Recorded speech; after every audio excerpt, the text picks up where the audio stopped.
An old admonition is engraved here. Let no one ignorant of geometry or the irrational numbers enter. 37 told me you are the integers. She's the genius kissed by the god of truth. She can see our numbers and has never made a mistake. But I don't understand. Why would you break the silence at the meeting?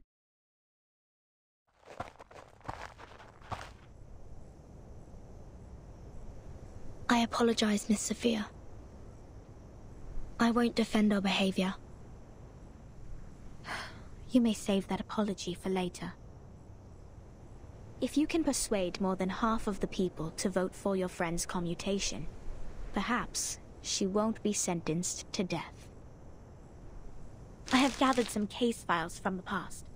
I hope it will be of some help.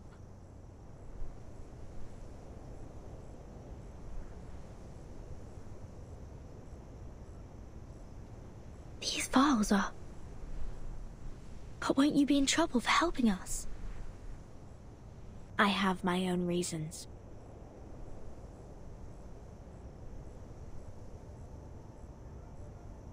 Integers are the living example of virtues, the standard of purification. It represents a soul existing in the world of forms, a true being. It is the floating points behind the decimal which dent the process of our overall purification. The evil. The ones who violate rules knowingly. The ones who turn a positive number into negatives. And a civil person, a criminal.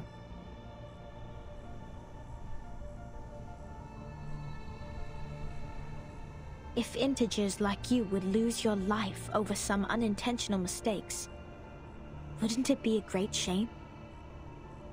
Besides, I can't stand the idea of you being killed in front of me. Not rigorous.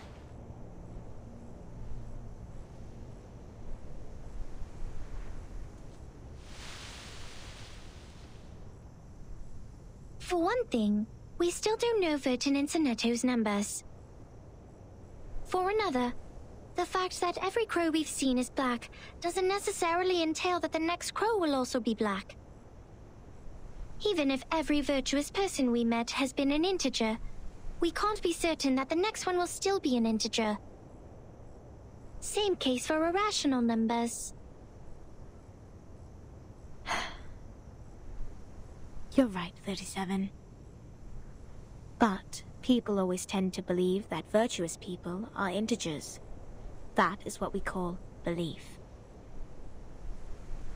Correct, but not entirely correct. Everyone can make mistakes.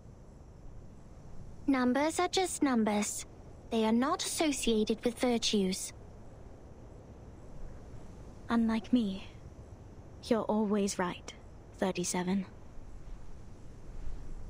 I don't know what differs us.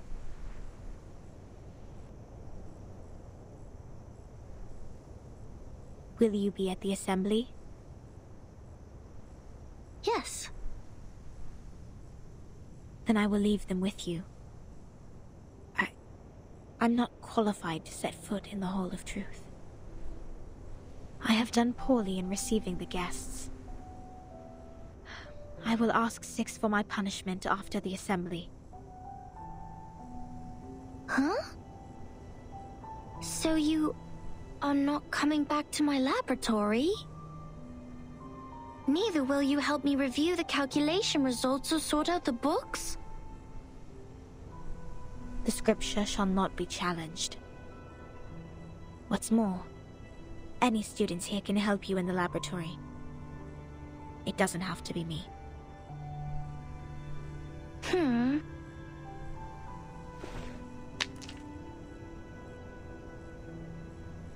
Had I known, I would have let someone else welcome Vertin and her friends. Like 210. He loves to brag to young ladies so much that he would take the punishment willingly, right? You were that someone else who was assigned to receive them in the first place. If I hadn't stopped you in time, how much longer would Regulus's head have stayed in your mouth? Not to mention what happened last time, and the time before that. But the fact that I have messed up all the receptions before doesn't mean I may excel in the next one. The chances of messing up the first reception and the 100th reception are the same. Whatever you say, you little sophist.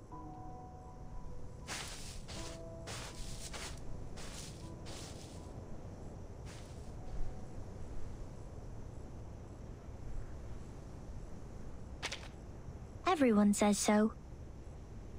But compliments won't help her find her number.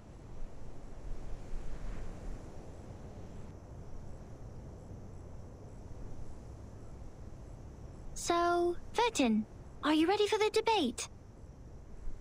Does that mean you will help us? Of course. I don't want to miss the chance. What chance? The chance to see your numbers. There's no greater knowledge than the knowledge of oneself. And there's no more exciting truth than the truth of oneself. I can quickly tell which types of numbers you are, but it requires proof to know the exact number of your soul. I want to know the answer before you see your own numbers. So it's 37 who proves it, not Vertin. I'd be glad to give this chance to you. That's boring. Let's go, Vertin. The assembly's about to start.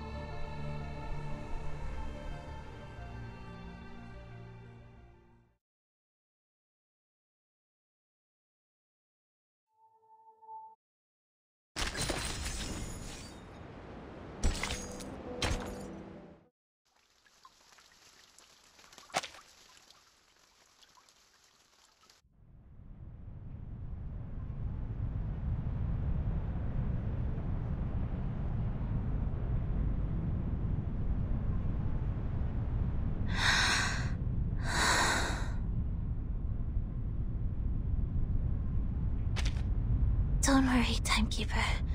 I'll defend myself.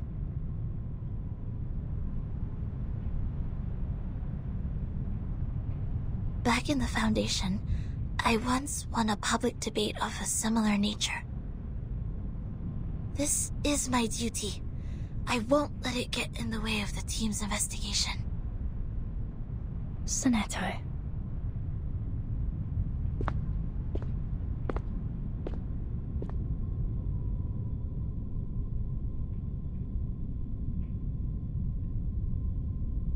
By our tradition, Miss Sonetto will be given the poisoned wine, so she will be muted and stay that way forever. However, Sophia raised her objection against the decision.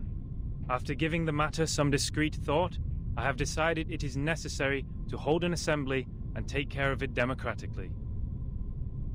Those of you who agree to the death sentence may remain seated. Those of you who wish to commute Miss Sonetto's punishment, please put your pebble into the pot in the middle of the hall. Now, Miss Sonetto, Miss Vertin, you may defend yourselves. Until the sand in this hourglass falls to the bottom.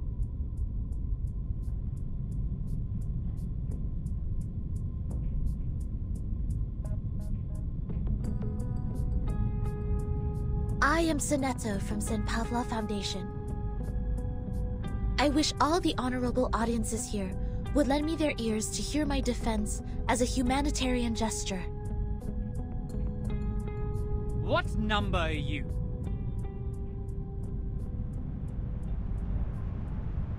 Defendant, the court requires an answer.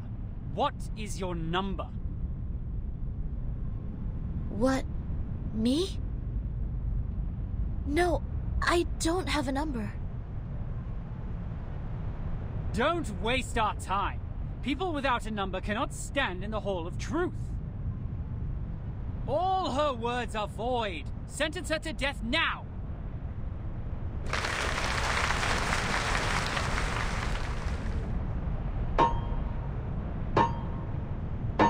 '42's argument is valid. Defenders, what do you wish to contend? What? It's valid?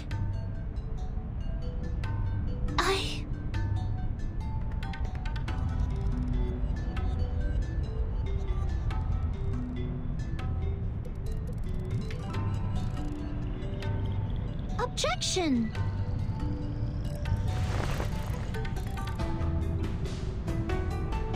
According to the record, the last time we inflicted severe punishment was in 1980 to a visitor who ate beans. He ate a carbuncle that feeds on beans. Then he was sentenced to death according to the said theory. In our scripture, eating beans is the most evil sin, which undoubtedly fits the most severe punishment. But if we are now executing people for breaking the silence at the assembly, how would it reflect our attitude towards the consumption of beans? Has the latter become less sinful? I suggest Sonetto's punishment to be commuted. A good argument. 37's argument is deemed valid. The debate will continue.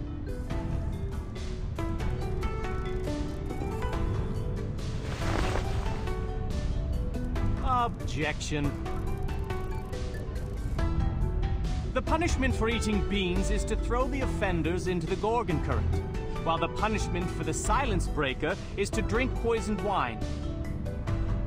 Among all the punishments we have, there's no other punishment more dreadful than being thrown into the Gorgon current.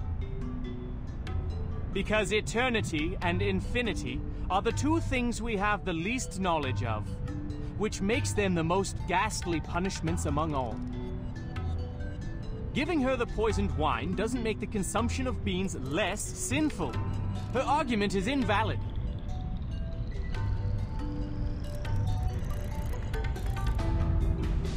Objection!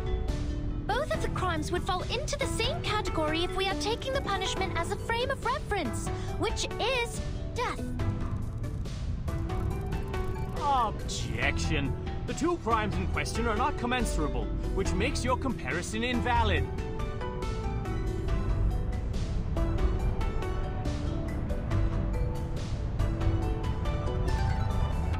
What's this? I'm completely lost in this irrational debate. I see. So that's how it works. Timekeeper? Relax. I will help you.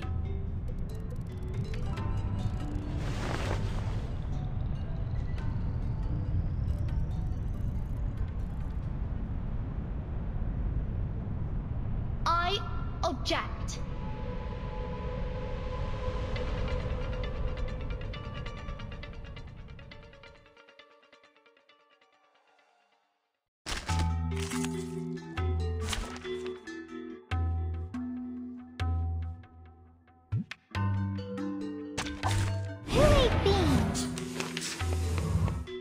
I'd like to start by quoting 42's first argument.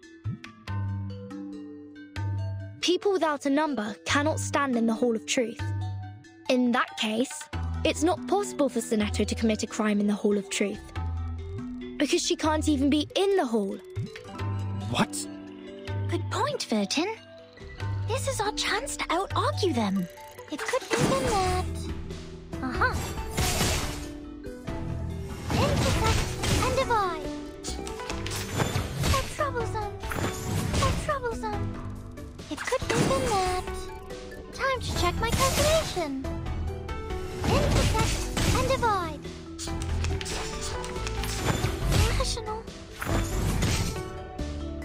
This is that. Welcome to the world of numbers.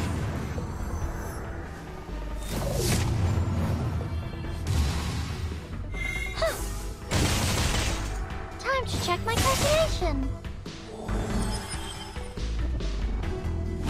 These are merely clumsy sophisms. We've all seen her break the maxim. Objection! What you see cannot be submitted to the court as a transcendental fact. It's nothing but the fragments of the phenomenal world which can't be used in your argument. Objection sustained. Please, ladies and gentlemen, keep the debate logically consistent. Since Sonetto has no number, and a person without a number does not exist before the truth, Sonetto thus didn't offend your truth. She didn't break any rules. It could have been that. Uh-huh. Huh.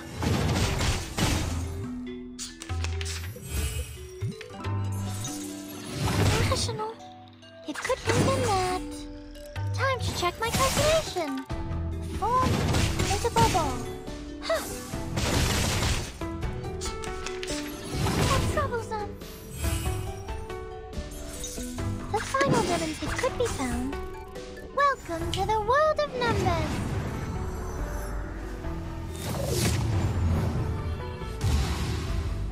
Uh-huh.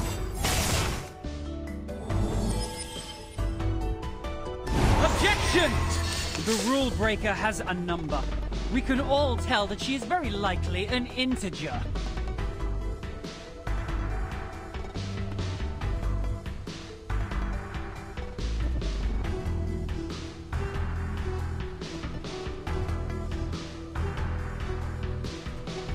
Therefore, she should be identified as an unknown number, not void. Your sophism has failed. 42's argument is held valid. Is there anything else you'd like to add, defendant? Tell you a secret, 13? We would call criminals negative numbers. I got it! It could be found. Uh-huh. Huh. Huh.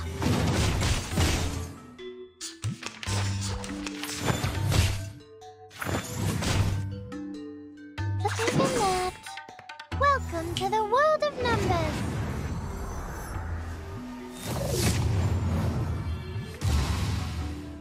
Are you irrational numbers? Huh.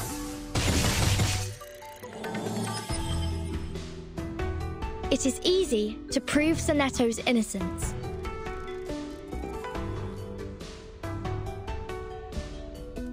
According to the law of the excluded middle, Sonetto either committed a sin or committed no sin. The two statements cannot be both false at the same time. Since we consider a criminal as a negative number and a non-criminal as a positive number, Sonetto at present is considered an unknown number. That means she doesn't belong to the criminal set or the non-criminal set. She did not commit a sin and did not commit no sin. It's a paradox. I hereby demand to modify the criminal sentence that has been given to Sonetto. Victory? Okay, but what does it mean to us?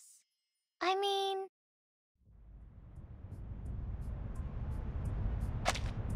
The law of excluded middle. A good sophism. Good for you to create a paradox from one sentence of my argument. But pitifully, you've made a fatal mistake. You've taken my argument as the basis of your defense. I said people without a number should be expelled from the Hall of Truth. You don't have a number either, Miss Outsider. Based on my argument, which has also been approved by you, I argue that all your arguments are invalid. There's no time left. 13 has a number. I saw it. What? 37, do you know what you're saying? Yeah. I read her number. Just now. 13's number is 0.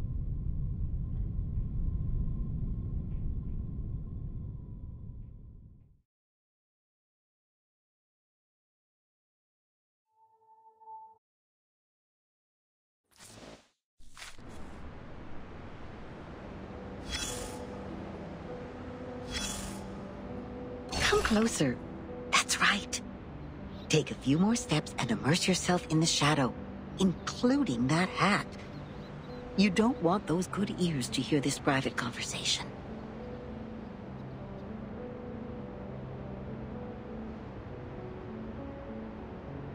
That pad of paper from the miss, yes, the one wielding the ruler, is quite valuable. I can tell it is of a certain age, and records quite a lot of anecdotes. One visitor to the island took out a baguette from his luggage. To share it with others, he made an attempt to parcel it off. Another visitor fell to the ground and happened to sit on a quart measure and break it. You can learn the punishments for them from the paper.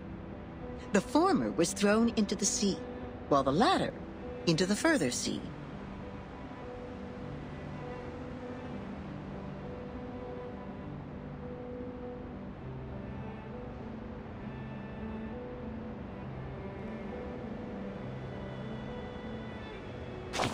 Only God knows how this wine-dark sea holds so many visitors.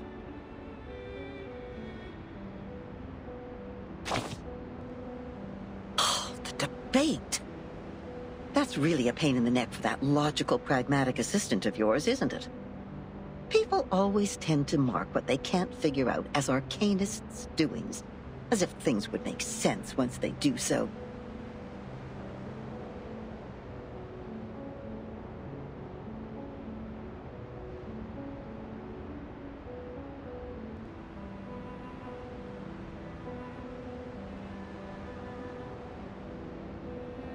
But it won't change the fact that the debate is only a game involving sophistry, improvisation, and straw man fallacy. So what makes it superior to beans, if the form is what they are really after?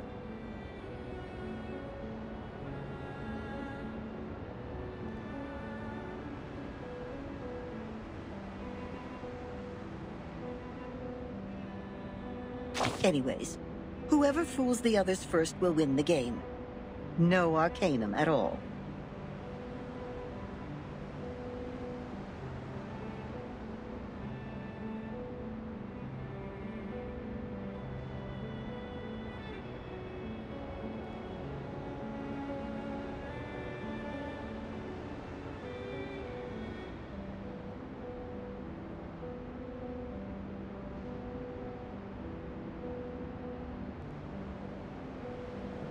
And that argument of hers is the best attraction for the audience. A special number. A 0.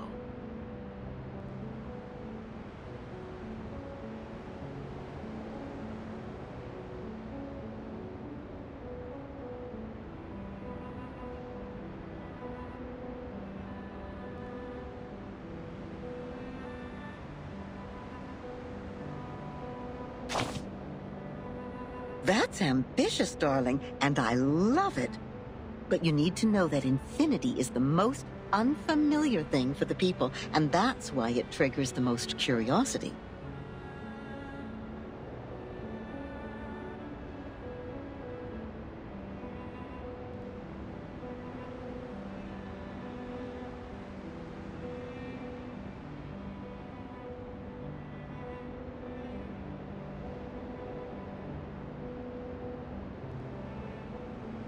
Whoever tries to eat up this elephant with one bite will get all bloated and pinned by their own weight, waiting to die like a turtle upside down.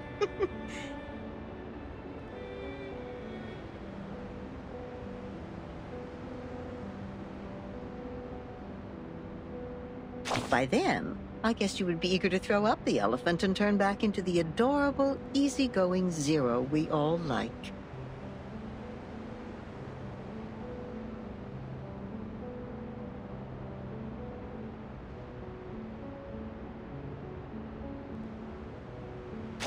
See, just like you, people are always on the way to finding something that can satisfy them undoubtedly. As if what they already have was disappointing. They stare at the flame of the matches, read the tea leaves in the cup, and bustle around the instruments with star patterns.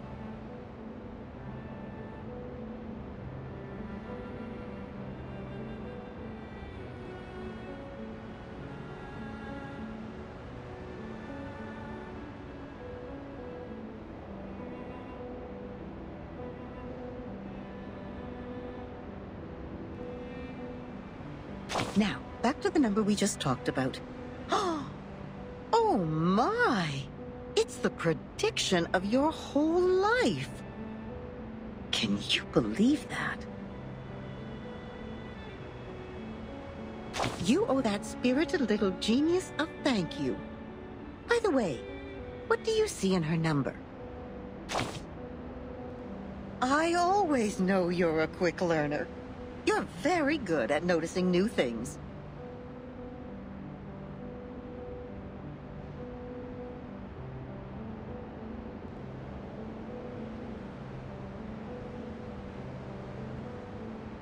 That's right. 37 is only 37. A nice unique prime number which equals the word genius. At least everyone prefers to think this way. Why not deify the one that is able to reach the truth when you have the chance? It's much easier to pin your hopes on others than to blame yourself.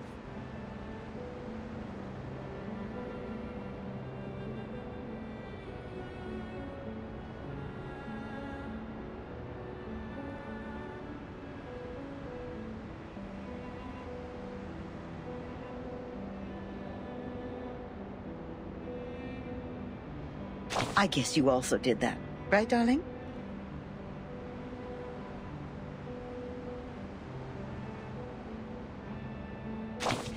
It's okay. She never says no. She just lets the hopes pile up on her shoulder because she simply doesn't care at all.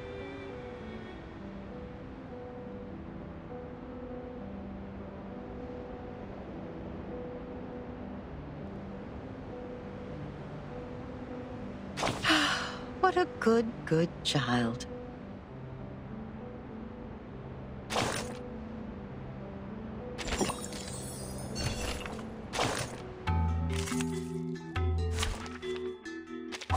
Who ate beans?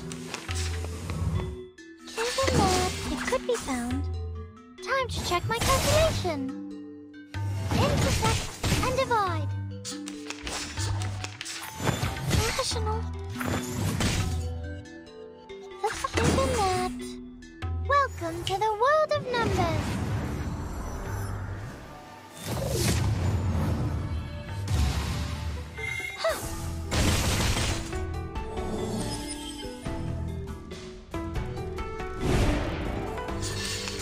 It could be found given that. Are you irrational numbers?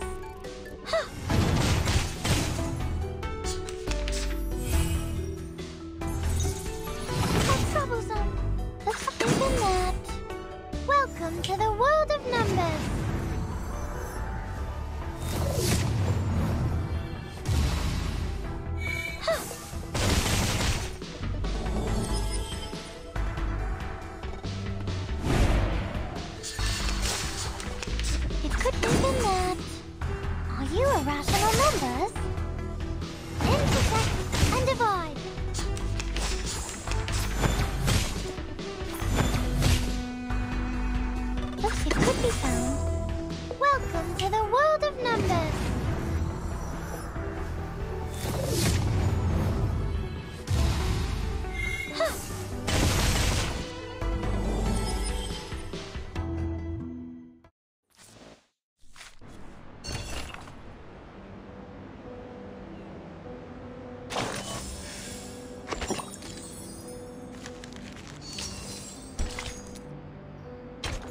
37. You just said Vertin's number is 0. Do you know what it means? Very clearly. Would you be able to submit proof to a payron? No problem. Half of you in this hall have put in the pebbles. If 37's argument is found to be true, every argument Vertin has spoken in Sonetto's defense will be deemed valid. Sonetto will be exempt from the punishment. I will announce the result once 37's proof has been validated by a payron. Thank you for your time.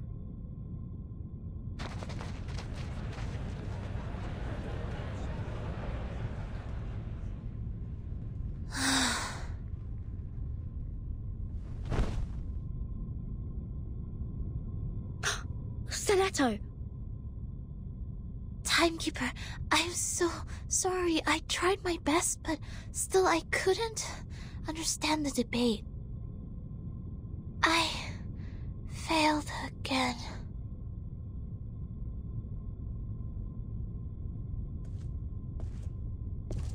What happened to her?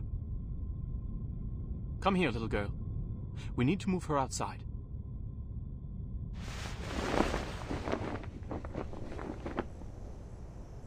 Lie her down on the ground and wipe her palm and feet with dew and peppermint oil. That would be okay.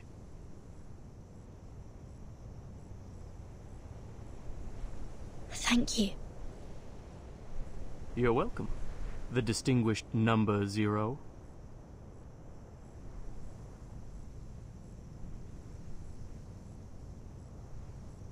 I'm kidding. I'm 210. Well, instead of the number, I prefer people call me the rhetorician. I've heard your preachment. Pretty demagogic. That's how logic works. With logic, I can prove that you'd cease to exist in the next moment, or that there are no other people in this world except me. Achilles can never outrun a tortoise, and a flying arrow is forever motionless. This debate is nothing but meaningless wordplay. That pacifist let you off this time. 6. A perfect number indeed. For he knows the benefit of reconciliation. Who wants to have blood on their hands and be devoured by the cycle of hatred? Yet it's a torture for any intelligent mind to hear such an immature debate. Can you feel the suffering of our leader now? I'm sorry. No apology needed, Miss Outsider. I also feel sorry for your pain. Given that 37 has revealed your number. What do you mean? 37. Our evil little genius. The most cunning star of Hermes. She's been having fun revealing others' numbers for a long time. Our numbers are our essence. And it's also the most important proof we get once in our lifetime. But she enjoys taking that opportunity away from you. Just because her talent allows her to do so. She did that to her friend, too. She found out Sophia's number. But without casting an eye on that paper with her number on it, Sophia threw it into the sea. Sophia is Sophos. But you... I pity you. It doesn't seem like trouble to me. Alas, poor little Vertin. You still don't understand. The number of our souls suggests our fate. It might be changed through algorithms temporarily, swirling, shifting, or transforming alongside other changes occurring on the coordinate axis. But in the end, we can only be ourselves. 1 is thought. 2 is opinion. 3 is wisdom. 4 is strength. 5, enthusiasm. 6, harmony. 7, order. 8, philanthropy. 9 is restraint, while 10 is completion. 0, however, is in the middle of the axis. The origin of the frame of reference.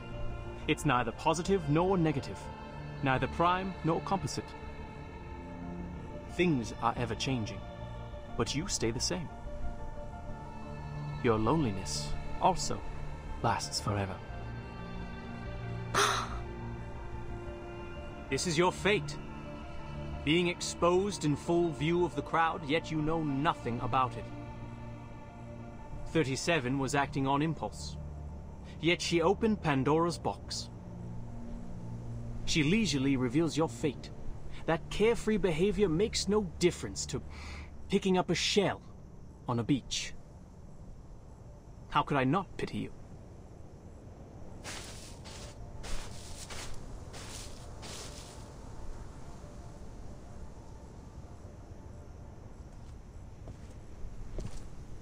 Miss Vertin.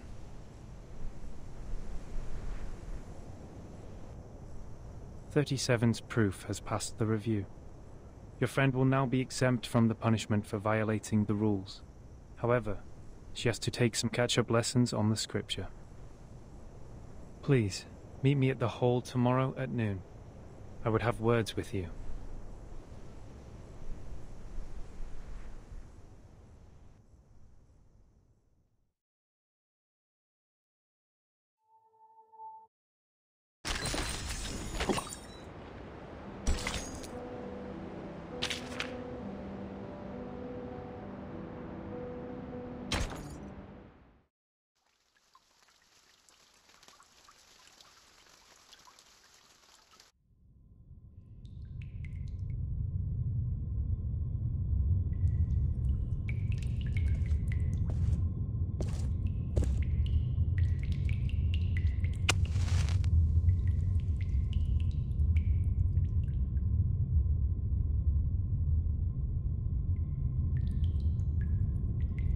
Before this negotiation begins, I wish to tell an allegory to the two of you.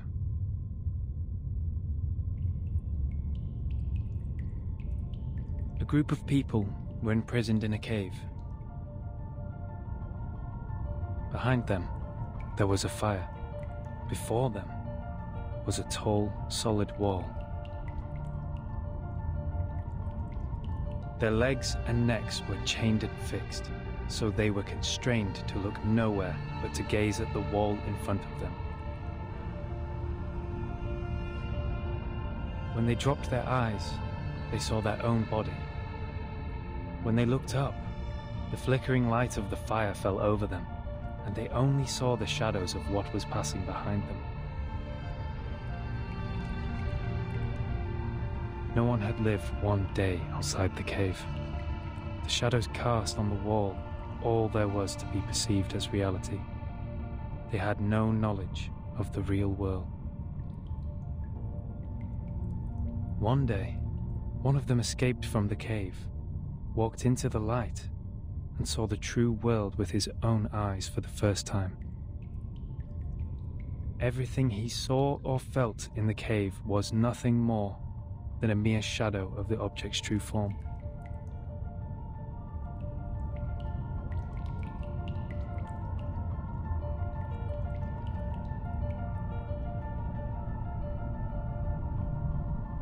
Our world is a poor one, Miss Vertin.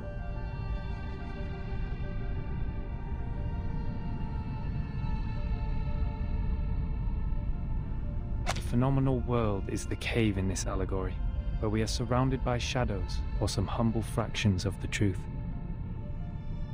It is ugly, frivolous, filthy, perishable, subject to decay, and filled with hollow desires and meaningless struggles. Only the wise can walk out of that cave and see the world as it truly is. In that eternal, transcendent world, everything is in its most perfect form. I pray that you, Miss Vertin, the representative of St. Pavlov Foundation, and you, Miss Arcana, her counterpart of Manus Vindicte, would pay heed to my words. Everything you've been fighting each other for means no more than some fragments of phenomena to us. There's only one thing worth doing. That is, to seek higher wisdom, develop one's virtue, and achieve greatness in life. We have never set foot on the soil dampened by the storm, nor have we ever been involved in the disputes brought by the torrents of time. I beg you, do not take your conflict in the phenomenal world into the realm of truth. For certain. It was never my intention to sully the sanctuary of truth. Then, to prevent a situation like this from happening again, I would like to ask you two to carve your names on these 2 stone bangles and drip a drop of your blood on each of them. Once the bracelet is put on, no one will be able to remove it. From now on, as long as you're on this island, none of your people will draw blood from one another, or the bangle shall draw all the blood from you. The peace agreement is so decided.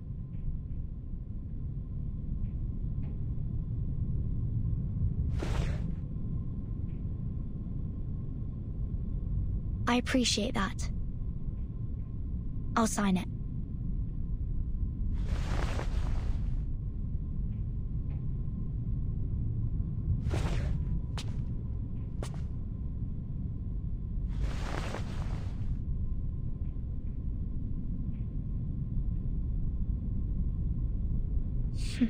The peace agreement.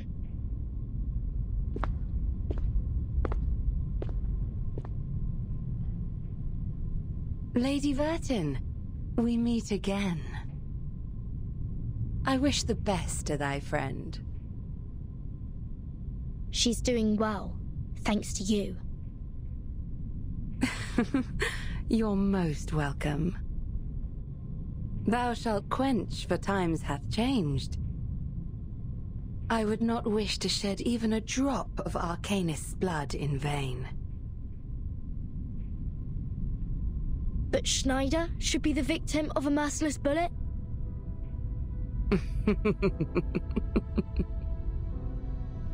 Vertin, my pitiful child. Did you forget? That merciless bullet cameth from a gun never belonging to me.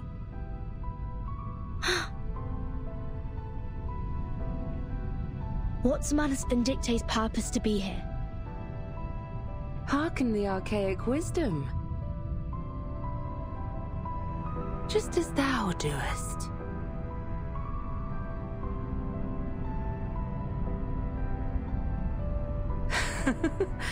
I am not surprised.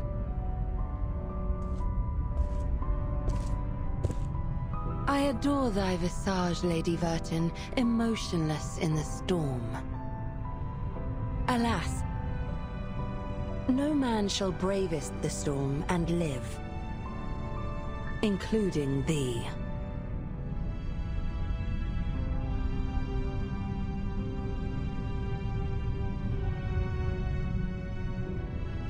A wooden box in the Elitiaus base has my name on it. Was that your doing? Sadly, it wasn't.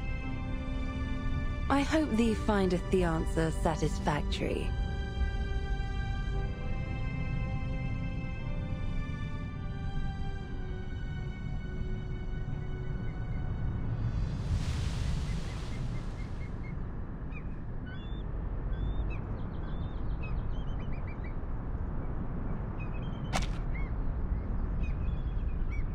It's burning.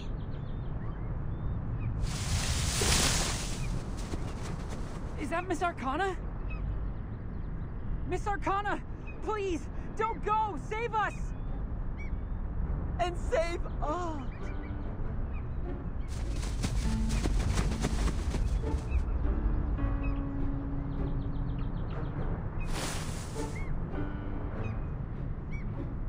No! Come back! Come back! You ignorant foreigners! I just started introducing vectors and matrices, and that's the most interesting part! Vertin! Great. You always show up at the right time and right place.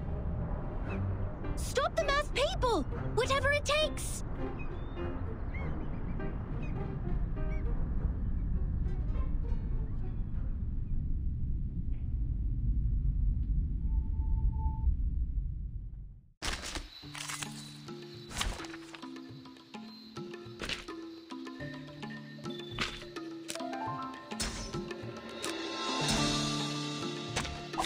Hey, give me a chip.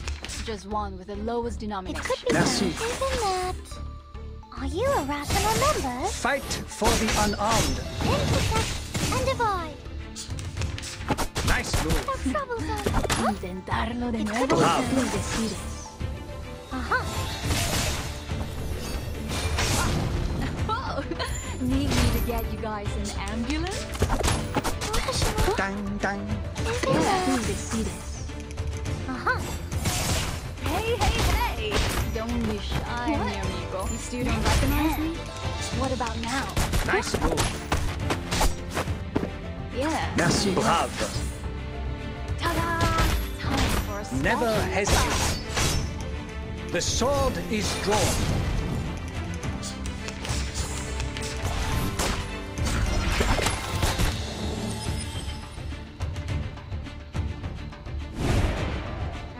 Follow the will of gods. His trumpets sound. The judgment day has come. Hey, hey, hey! Don't be shy, mi amigo. Let's dance. Now, Merci. let's do two lucky guests. Ladies and gentlemen, this is no magic, nor any special kind of lucky candy. It's just luck.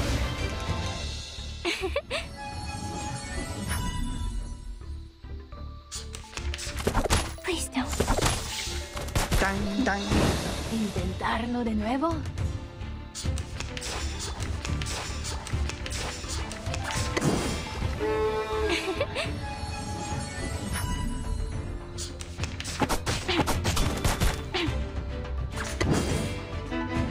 Stars.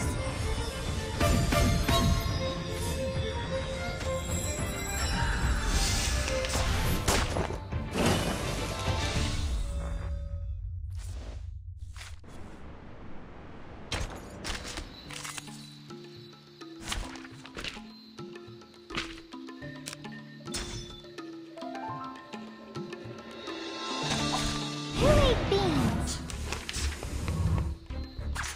It could be found for everyone. Beating. Intersect and divide. Dang, dang. Bravo. Merci. For everyone. Fight for the unarmed. The sword is drawn. Nice move. Dang, dang. Isn't that for everyone? Time to check my calculations. Beating.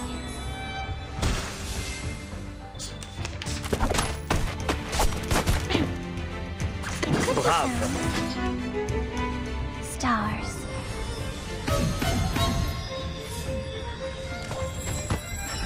Uh-huh.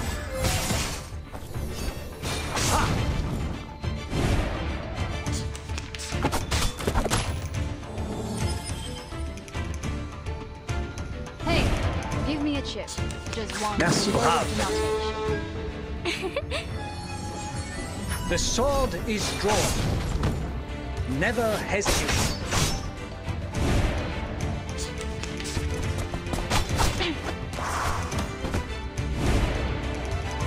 Follow the will of gods.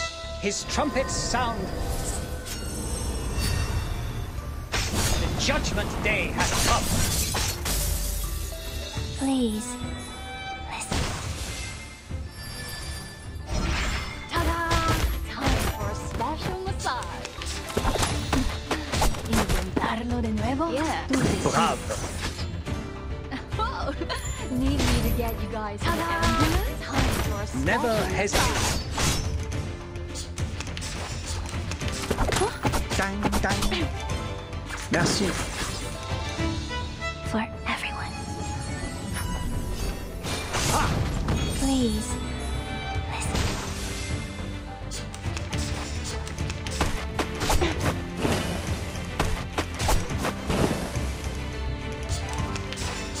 Follow the will of His God. trumpets sound. The judgment day has come.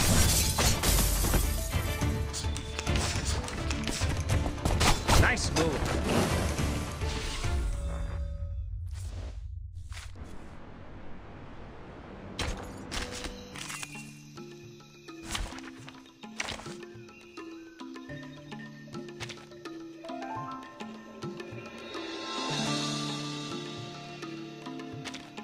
You're back. Of course you are. Because this place...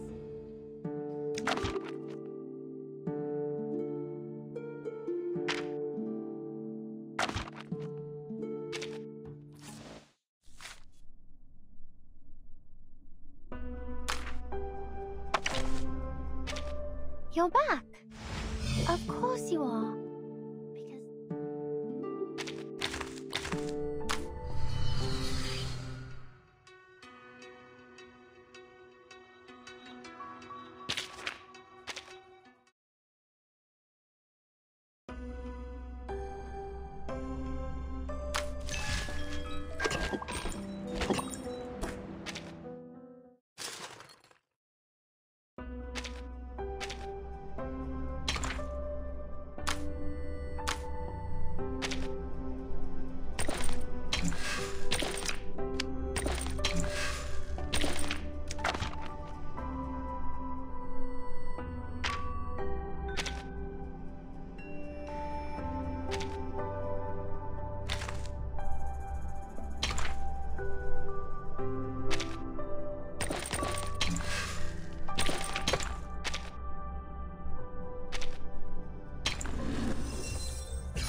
You're back. Of course you are.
thy sword.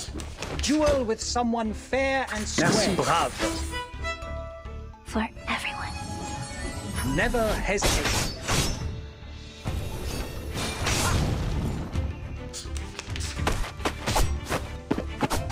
How troublesome. Isn't that it could be found? Are you irrational numbers? Goodbye. Oh, there's a bubble. Nice Please move. Merci. For everyone. Never hesitate. Meeting.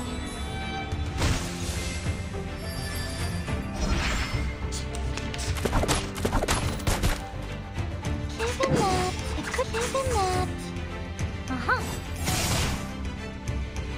Intersect and form is a bubble.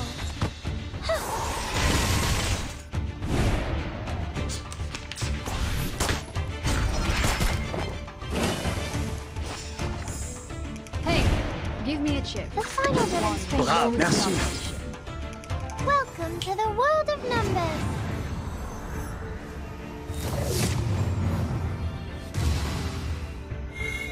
The sword is drawn. Fight for the unarmed.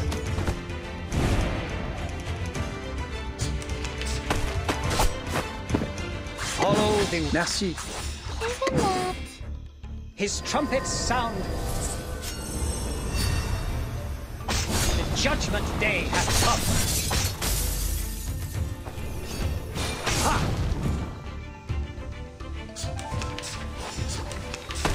How troublesome.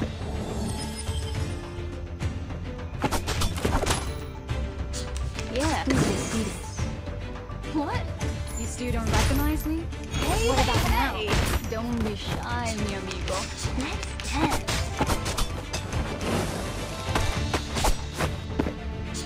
Now, let me choose two lucky guests. Ladies and gentlemen, this is no magic, nor any special kind of mechanism. It's just luck.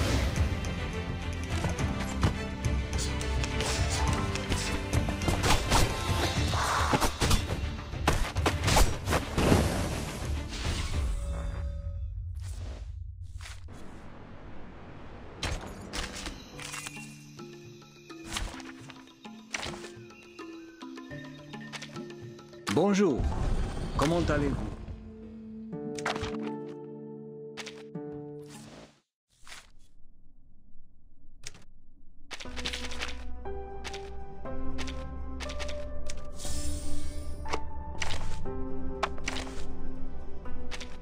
Bonjour.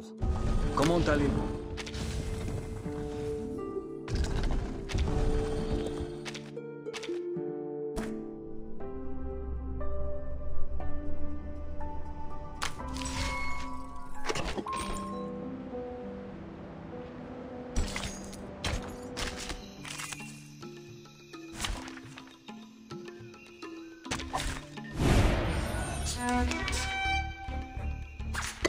Isn't that? For everyone. Huh. Time to check my calculation.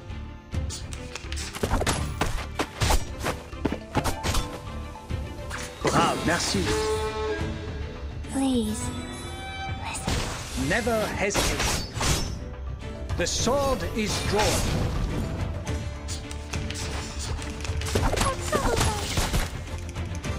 It could be found for everyone. Meeting. Oh, there's a bubble.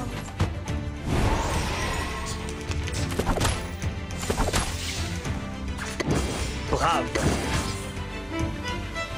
Stars.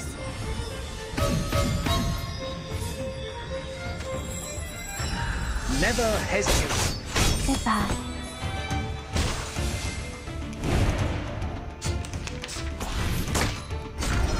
How troublesome. Isn't that? It could be found for everyone. Intersect and divide. Time to check my calculation. Huh.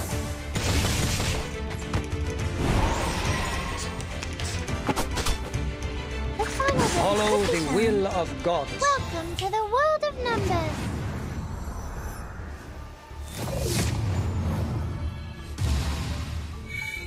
His trumpets sound. The judgment day has come. Oh, there's a bubble.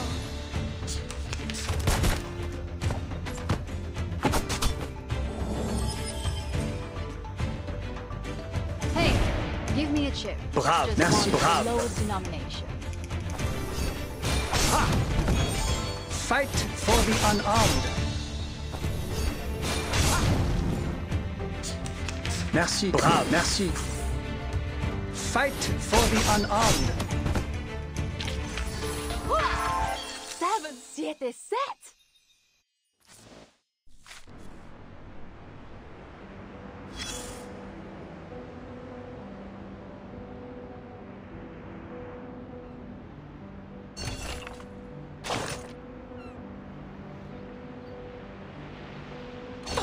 Look at you, climbing out of the cave in the allegory, all dusty and dirty like a little savage. They must have tried to fill your little brain with long preachment. But you should feel lucky, because at least they didn't give you a quiz right after that. Oh, how modest you are. Looks like you didn't spend all your student days catching tree frogs. Try to reach the corners of your mind, if you would. And there you will find another bunch of people standing in front of a stone table. Yes, those people in gowns. White gowns with gray diamond patterns. One of them was standing on the stairs, gathering all the little vacant eyes to his side. What was he called? Give me a second. Teacher, instructor, tutor, the educator. Just titles like that. No names at all. No one gets to write down their names on that banner, after all. But they have nothing to complain about. You know what they say? What is reasonable is real. That which is real is reasonable. They showed you a broad avenue in their teachings where you could enjoy a sense of security with all the solid ground, convenient automobiles, and warm sunshine. And at the end of the avenue even lies an inspiring mission, to which you are expected to devote your whole life. There is a distinction between good and bad here, and it's as clear as our innate sense of right and wrong, like a floor of black and white tiles. Any stains on it will be noticed immediately. But in fact, there exists another path in the woods. It's much less traveled, leading to the unknown darkness which cannot be seen with eyes or proved false. You may even experience indescribable chaos and madness there. This path, however, has an excellent view, and it's one of a kind. The plants are thriving with bursting energy, and the flowers are blooming in a delightful atmosphere. So, which will you take? Oh, that's not an easy choice to make. This grandma must give you a round of applause. I would have even pinned a boutonniere to your suit if I had one. But I have to remind you, those things in there are not easy to deal with. They can drive you insane, and you have to be very careful. You've seen the living proof. Many were freaked out after they came back, and people had to tie and lock them up. Others even dug their own graves. Oh, my. That was a bit over the top. I hope I didn't scare you, darling. Here's some good news to cheer you up. Actually, there's still one more way you can take. It would be a good choice if you want to enjoy the scenery without getting lost in the darkness. I'm sure you know that myth. You shall take the soul of your love out of the underworld, yet you shall not look back. That's right. You shall pass by the sleeping sirens, yet you shall not make a sound. The ones with the belief set off. They entered the dark woods barefooted, yet moved so smoothly, as if they were walking on the avenue.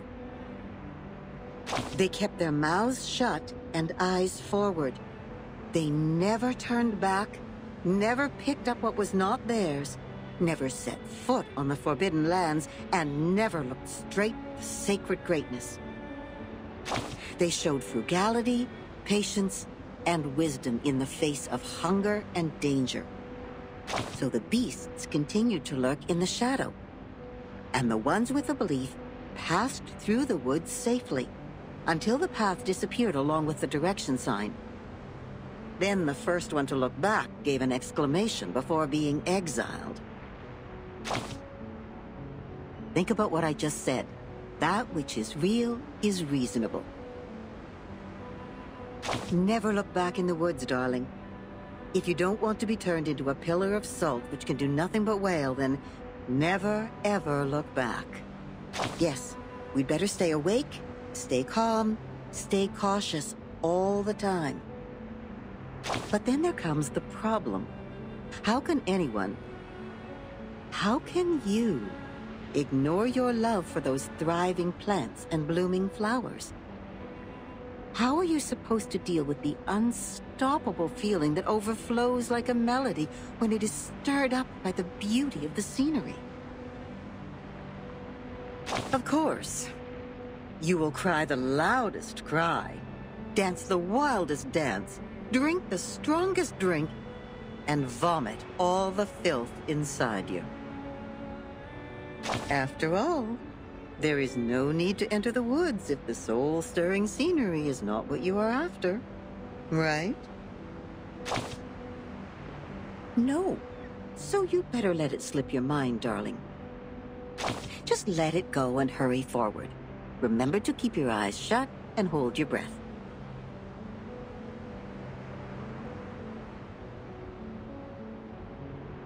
When you do so, the scenery will no longer mean anything to you, nor will the fragrance of the flowers. You will get out of the woods and reach where the truth lies. Is that what you want? Don't worry. We have plenty of time. You may come back at any time and pick another way.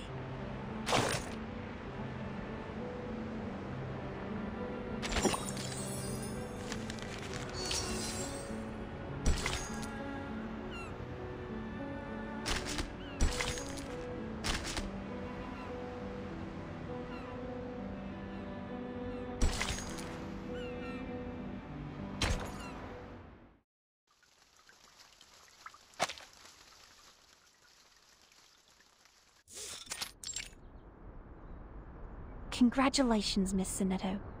You are the fastest learner of our doctrine among all the visitors in the past half-century. On behalf of all orators, I award you this laurel wreath. No, I wouldn't have achieved this without your guidance. Those mathematic statements are really inspiring. I've learned a lot. But there's still something confusing me, such as Pythagoras and his golden thigh, his memory of the previous lifetimes as the son of Hermes, and the transmigration for every 216 years. Could you please tell me more about these?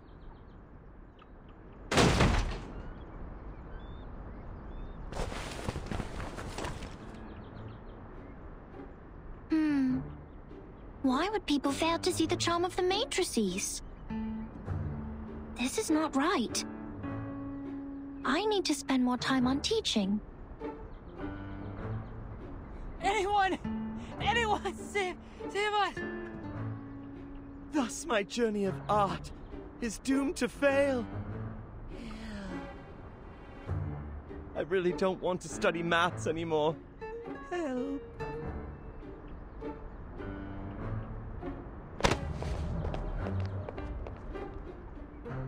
Timekeeper, you are here. I heard that you completed all the lessons on the scripture. This laurel wreath suits you well.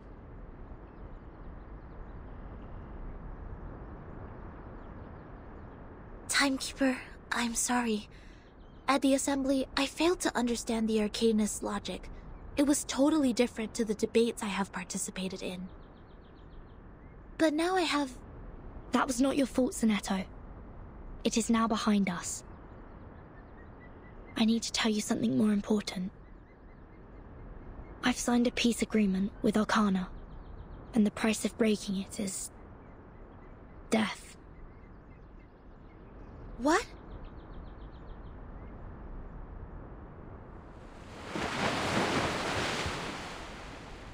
So Manus Vindictae is also restrained by the stone bangle like we are.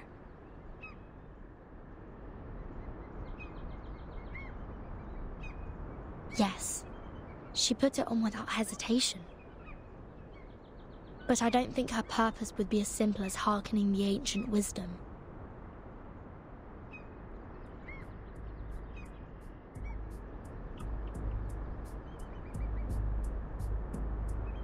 I attacked Manus' followers earlier as 37 asked me to. But I received no punishment from the bangle. Perhaps this island makes its own judgment on what to be classified as hostility. Like it has a mind of its own. Sonetto, do not report this to the headquarters before we figure out how the bangle works. After all, there are many other things to investigate on this island, other than Manus Vindictae. I see. I will contact Miss Druvis and Miss Moisson first and keep an eye on Arcana. Timekeeper, this island, the Manus' mask, and your suitcase are all immune to the storm. Does this mean we could collect more asymmetrical nuclide R samples? I tried to collect some samples last night in the outer region of the island. But the detecting device showed nothing. If we were to find out more, we have to go to the center area. What are you conspiring now? Do not poke the fire with swords, and do not jump over a crossbar. The assembly will not be held every time when there's a crime. Please take heed of my warning, and do not overstep the line. Learn a lesson from them.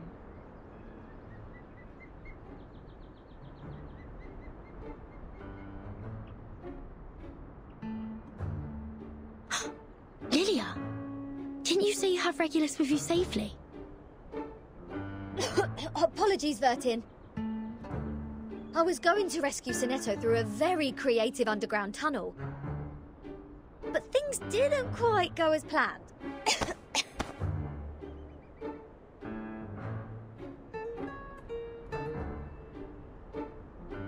Not a bad innovation for a simple clap on the forehead.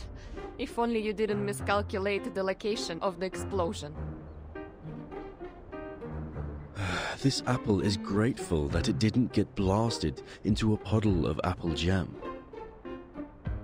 Warning. Shell cleaning required. Warning. I don't know why, but when I was in that cave, ideas kept flooding into my head. Though, judging by the outcome, they weren't all good ideas.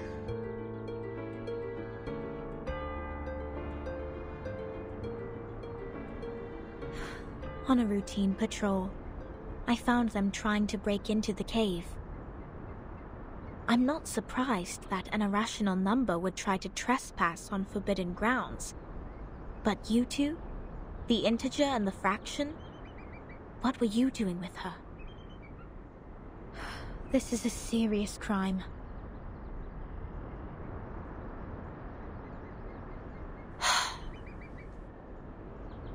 Do we have to go through this debate again?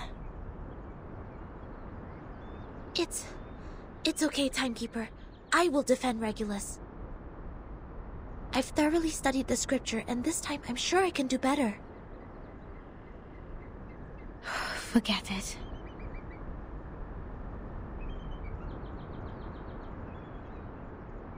Forget it. It is unwise to waste time trying to understand an irrational number's motive. Besides, we should let the reckless take care of the least important matters. That's it. Regulus, you will come with me to clean the beach. Huh? Me? Again? Since you have too many floating points, words of discipline would not work on you. We would have suggested you study with the rest of the students here. Abstain from eating meat, bathe in cold water, rise with the Apollo star, study our doctrine, read the scripture aloud on the beach, so as to remove your floating points and purify your soul. What? I won't do any of that. But taking your peculiar character into consideration, I decided that some compulsory labor would be the better option.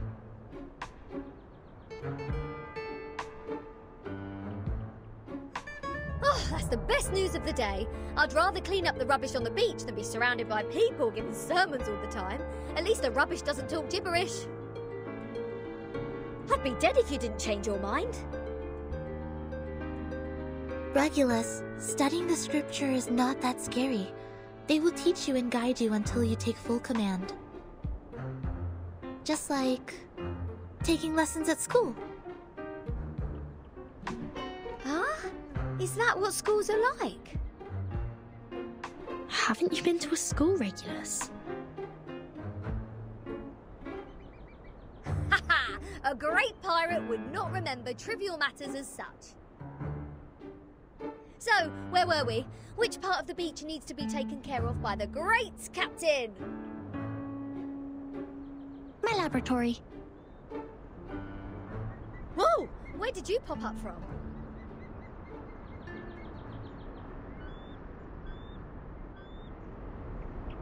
"37.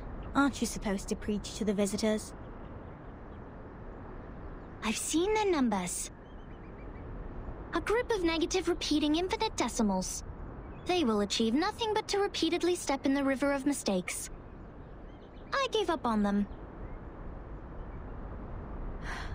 Fine. Those of you who are complicit in breaking into the cave will also be sent to labor. Sinetto and Lilia will come with me to patrol. Regulus, you can go clean the lab. As for Verton, you will assist 37 with her study of the emanation. Don't waste more time on the trivial matters of the phenomenal world, integers. That was the sole reason you were on this island, was it not?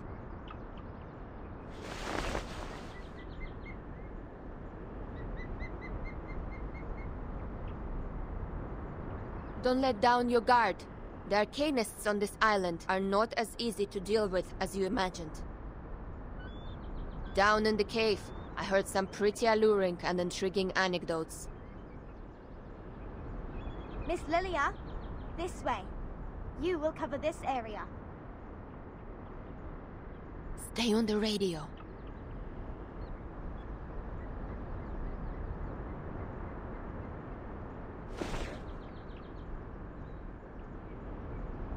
Don't worry, Timekeeper. Lilia and I will keep an eye on Manus Vindictae. We are counting on you, Sinetto. I have a feeling we are coming closer to a big secret.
For everyone. Intersect and divide.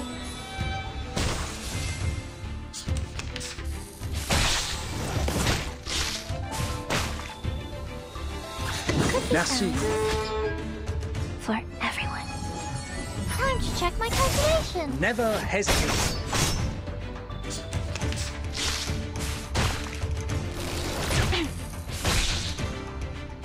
Bravo.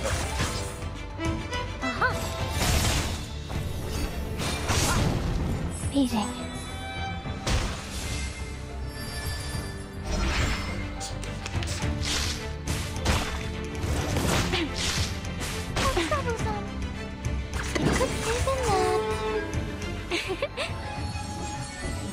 Intersect and divide.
What? What am I looking at? So your so-called sacred project is this gigantic IDM computer?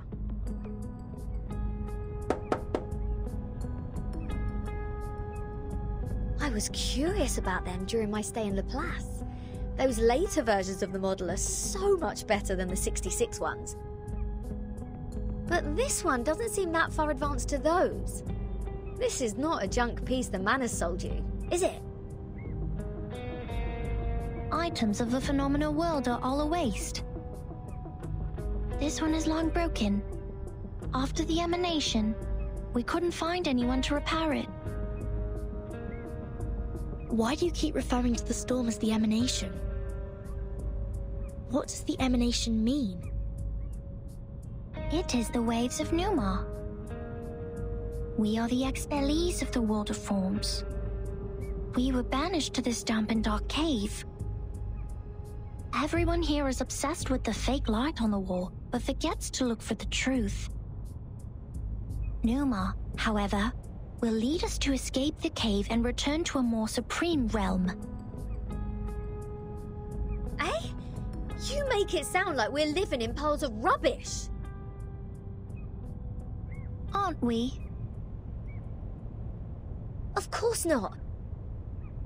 If you ask me, I'd say you have absolutely no idea how wonderful the outside world is, because you have never left here to try it yourself.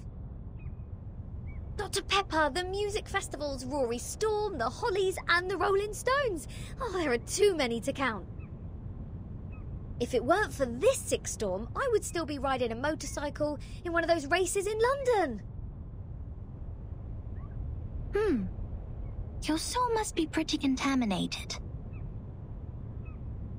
And the computer, they can calculate extremely large numbers within seconds, better than hundreds of thousands of you combined together. In the case of numbers, it's not the bigger the better. Also, this computer has never played a useful part in our study. Come on, mate. You people just leave it in a cave. It's like sending an infant to the kitchen and waiting for it to bring you dinner. Never mind, you'll see what I mean after I fix it.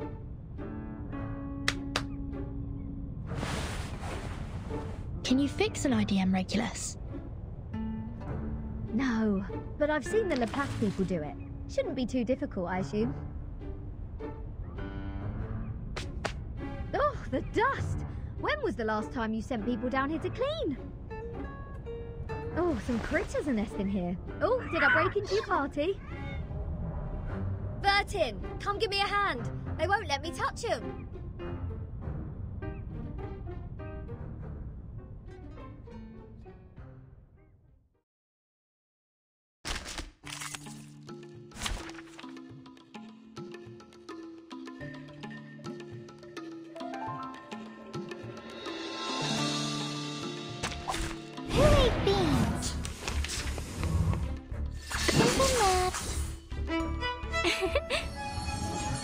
Are you irrational numbers? Goodbye.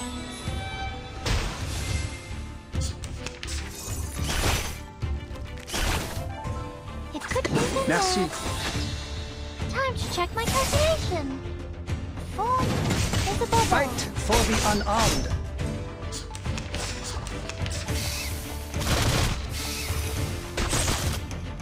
It could be Bravo. the... Merci. Time to check my calculation. The sword is drawn. Never hesitate. Rational. The final demonstration. It could be the that. Welcome to the world of numbers.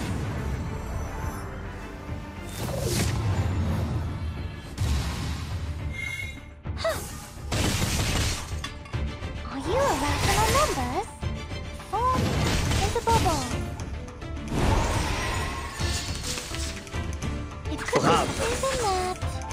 Time to check my calculation. Fight for the unarmed. Form is a bubble. How troublesome. The final demonstration. Welcome to the world of numbers.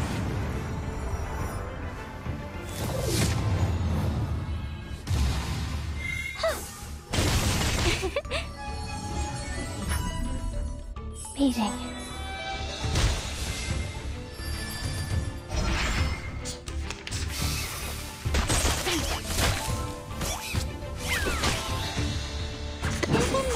Merci. Stars.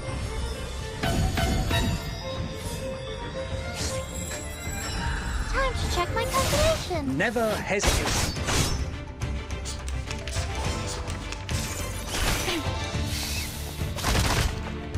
Follow Brav.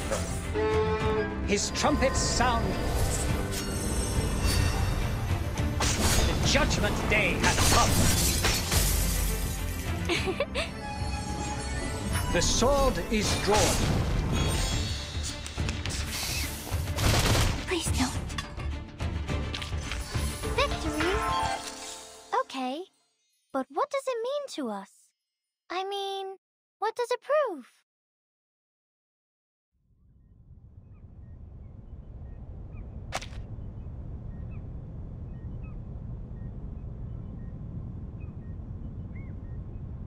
You fixed it. It's great to have you clean the laboratory, Regulus. Your floating point immediately reduced. Oh, is that a compliment? Sounds like one to me. Thank you. It's a wordplay, Captain. Infinity minus any numbers still equals to infinity. Oh, fine, fine. I should have given up the idea of changing your eccentric sorting system a long time ago. What's the meaning of humans inventing computers if these machines were only left here for some critters to nest in? Thanks to you, now we can have a look at the previous models, Regulus. But it's a pity since it only has the data before 2003. Everything in the past 4 years has gone missing.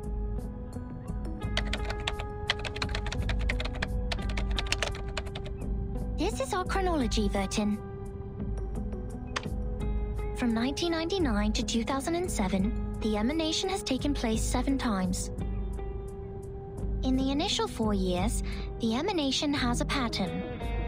First, it brought us back to the 90s, then the 80s, and then the 70s.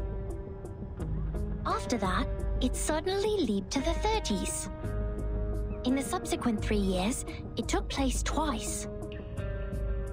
Every record here can perfectly match what is in the Foundation's files. Wait, these are the records before 2003, you say? But this one refers to the storm in 1966, which happened recently. These are indeed the records before 2003. What's following the records is our forecast. That's to say, you prophesied the 1966 storm 4 years prior to its occurrence. How is this possible? That you are clever enough to develop such a precise mathematical model, while at the same time you just let the IDM become the home of these critters. We just worked out the patterns in the number sequences. You made such precise prediction even without leaving the island? That's incredible. You don't need to go into a river to find out the pattern of its flow. Moreover, we would send people to observe in the phenomenal world. My mother was one of them. She is the co-author of this model. Nobody knows this computer better than her. So you have a mother too? Two? 37. Where is your mother now? Like many people, she was restored to her true form. Since then, I took over this laboratory. The form, you said? 37? What is it? What kind of question is this? The form, or the essence, is what's left of you after all the fakeness has been peeled off.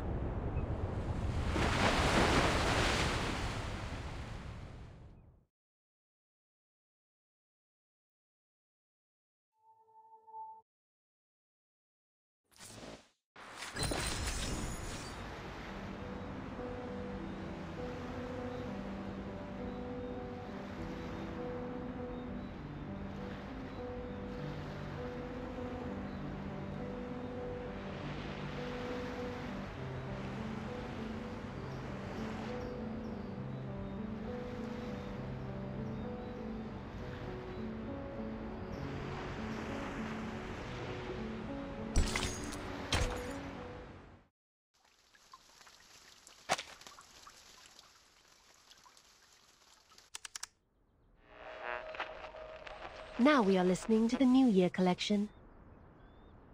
The world-famous painting Mona Lisa was found and returned to Musée du Louvre in the afternoon of December 13th. The US Congress passed the Federal Reserve Act on December 23rd, formally establishing the Federal Reserve System. The conflict between Austria-Hungary and Serbia has escalated. Bulgaria challenged the Bucharest Peace Treaty. Tension is building up over the Balkan Peninsula. In London, futurists gathered under Big Ben, celebrating the upcoming 1914. This is news of the outside world?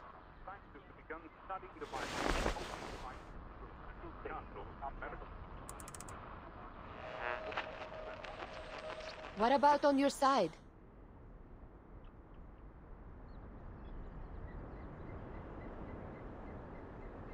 Well, I am with Sophia. Arcana's still in the hall. She hasn't taken any action so far. Got it. Please keep an eye on the Manus followers. Be mindful of the restrictions set by the Bangle. Who are you talking to?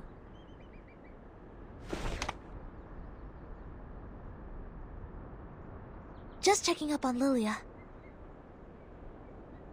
Please stay vigilant during the patrol. This is the last place we need to check.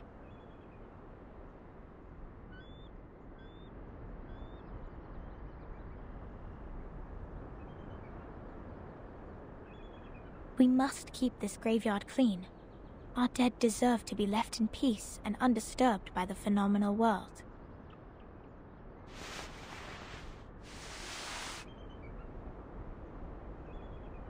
Miss Sophia, you said this is the graveyard?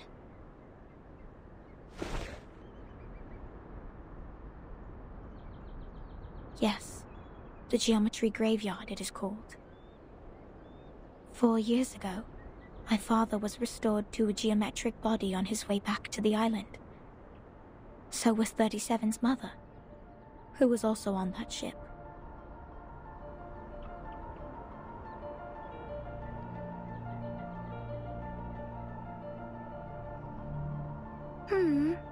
Why are you crying, Sophia? I was wrong.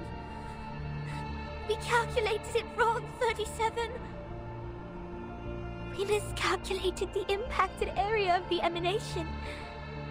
We thought the ships would be safe in the Gorgon current, but the safe area is in fact 5 degrees away.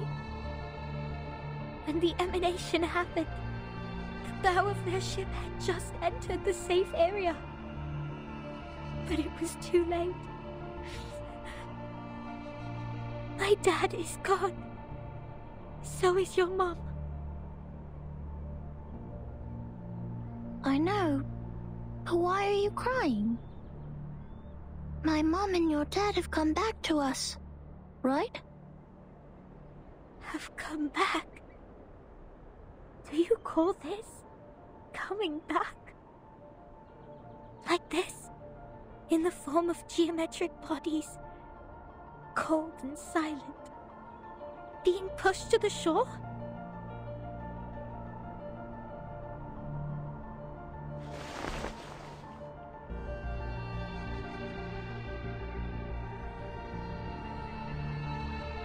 No, they have gone somewhere further. Look at them. These geometric bodies. How pure and how elegant. I've never seen such perfect geometric bodies before. If they are not from the eternal and transcendental world of forms, how should we explain this? 37?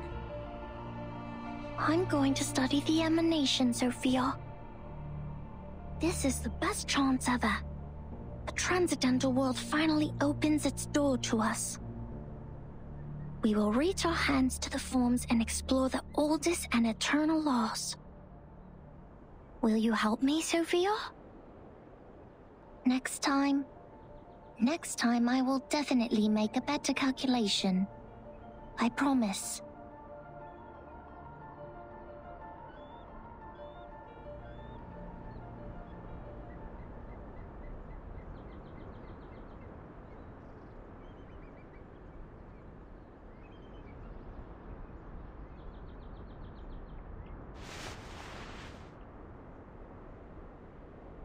Thank you for assisting 37 with her research, Sinetto. No, I didn't do anything. Timekeeper knows the storm better. You have helped us greatly by just coming onto this island. For all this time, 37 has been locked up in the laboratory, refusing to talk to anyone, nor participate in any group study. Since the 2-day emanation in 1929. It is you who helped her revive her interest in other affairs in Apiron. These are Timekeeper's contributions. I barely did anything.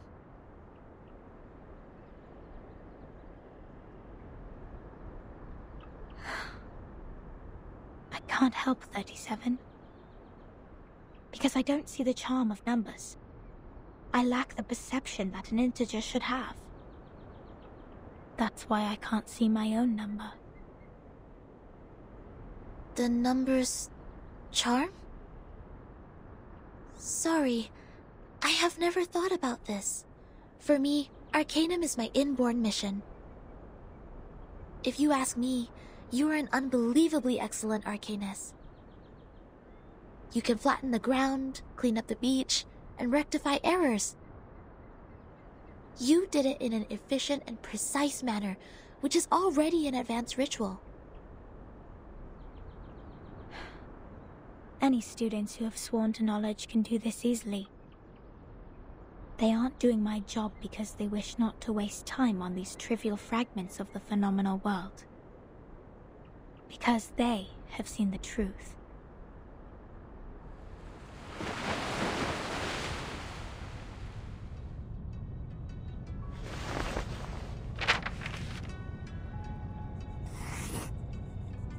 The phenomenal world is never complete. Like you can never draw a perfect circle there. No matter how much time you spend on it or how sophisticated your device is, it is impossible to draw a perfect circle in the phenomenal world. Arrows always exist. The floating points after the decimal can be reduced, but not destroyed. The perfect circle only exists in the abstract transcendental world. Of course, anyone in the world can find out the value of pi through the most primitive method. Egyptians, Greeks, Chinese, and Babylonians, they have all tried. They made circles with twine, painted on the ground with twigs, or measured the land with cubic rods, but none of them actually drew a perfect circle. However different their practices were, they found out the sole truth, the approximate value of pi. Because the essence of the circle is hiding in the imperfect manifestation of it.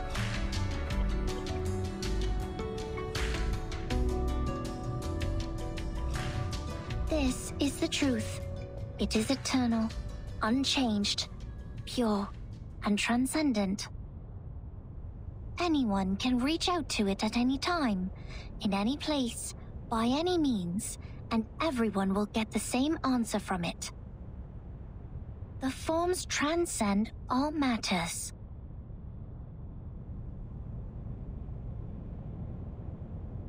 The world of matters we live in is being flooded and destroyed by the tides of Numa. When the tides recede, what is left on the beach is the essence.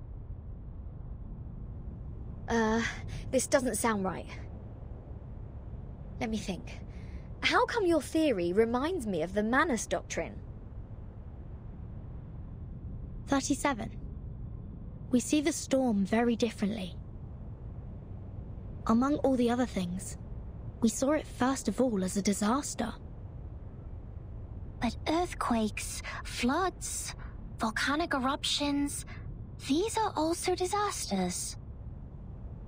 These catastrophic events happen not because they have a reason to destroy. They just happen in this world, like we do. This is what my mother taught me. She must be proud that she's a perfect geometric body now. I'm sorry for mentioning your mother. Why do you apologize, Furton? Are you feeling guilty? This is a very unusual feeling for a number like you. I don't get it. Why did you say my number is 0?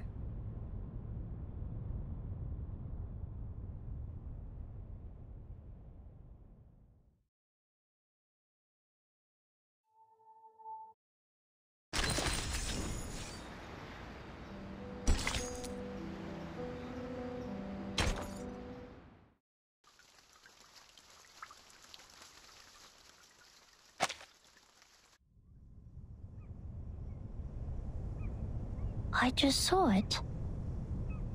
The numbers of everything and every being would just emerge in front of me. I see it, and I speak it out loud. That's it.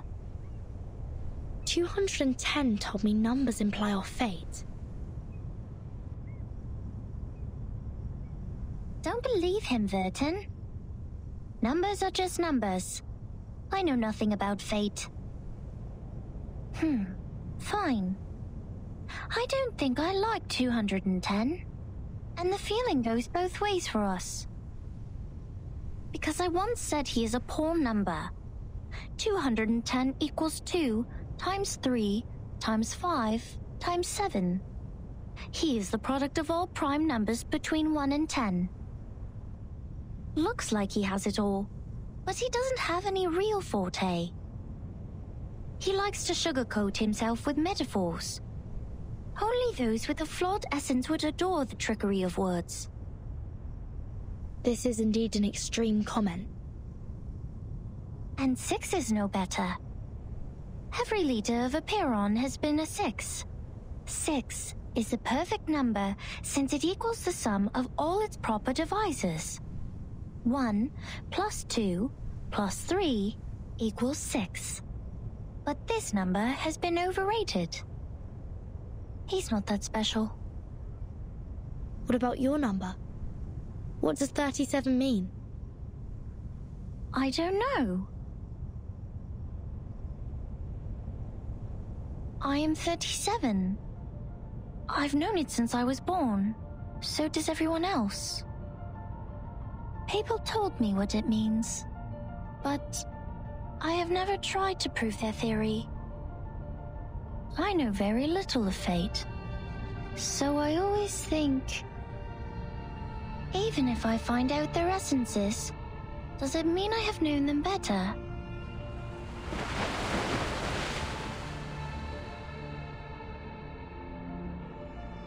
"37 once tried to tell me my number.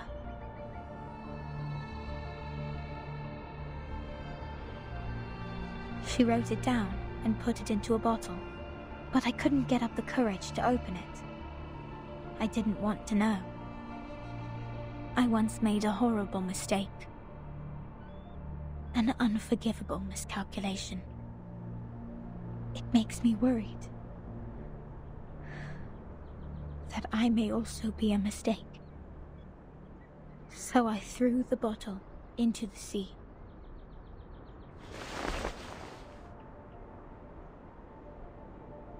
This is how 37 is different from us. We are all prisoners of that cave. Only the wise one can find her way out of the cave and return to rescue the rest of us. I'm the ignorant prisoner who sits, and she's the wise one who returns. I will be crushed into dust by the truth, while she will be the star shining above it.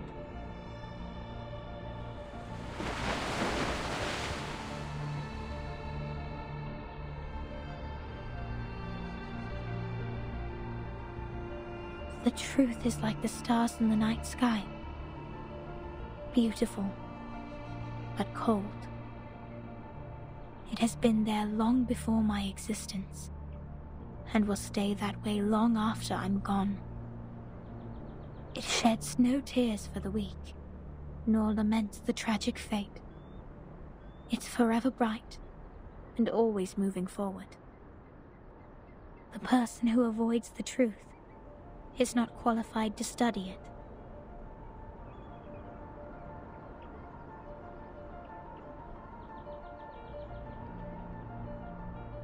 I'm sorry. My interpretation has been emotional. No. I think I kind of know how you feel, Miss Sophia. However unworthy you think you are, there must be something we can do. Maybe we can't reach the core of the truth, but we can clean up the path to it for the future explorers. This is our fate. Interesting insight. I have come to understand why 37 likes you so much. Let us go back to work then. Start from dusting the tombstones.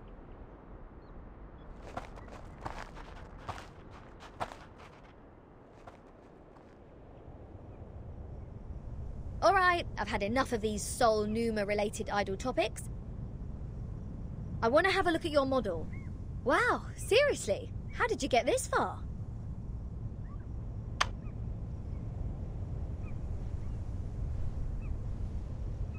This model has been proven wrong. For 4 whole years we had been optimizing it. But the emanation in 1929 only lasted for 2 days, which means our calculation was entirely a failure. That model is just like this computer. It's a piece of junk. And this is all I can present to you.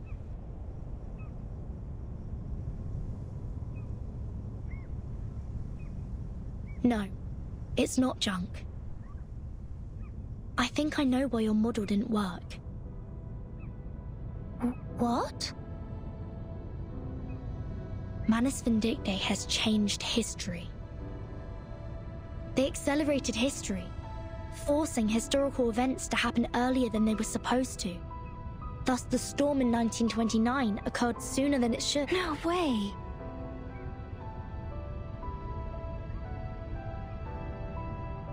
Controlling the emanation. Changing the history of the outside world. Numa is eternal and transcendental. It won't obey any orders given from the phenomenal world. Neither will it change its patterns because of some fragments. I'm telling the truth, 37. I've been there, in the storm of 1929. Your model was not wrong. You just missed some key information.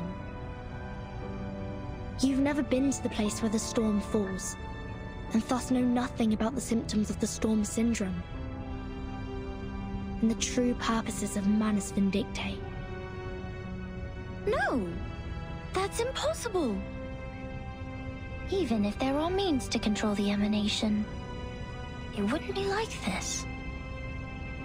If this is true, does it mean the phenomenal world, this insignificant phenomenal world, is more transcendental? Mother's model was defeated by this?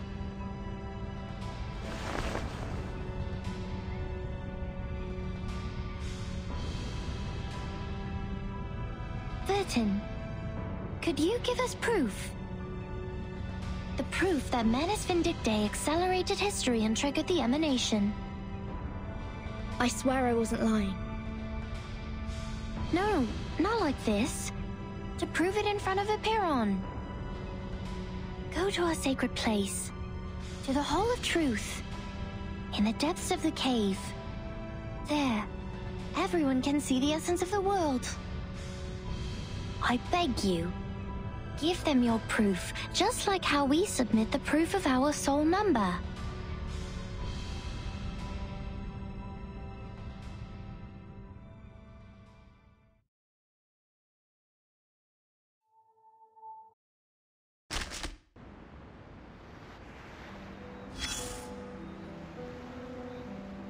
Come here.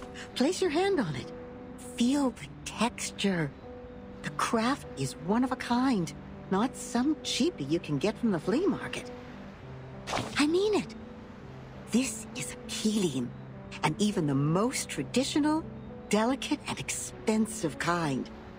It has applied fiery red as the dominant color, and the stitches are perfectly neat. Oh.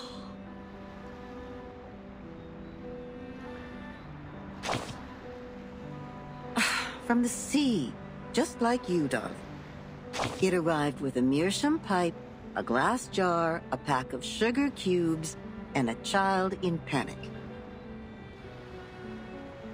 Both she and the Keeling were born on the land where the craft originated. Their appearances apply the same dominant color, and the patterns in them share similar complexity.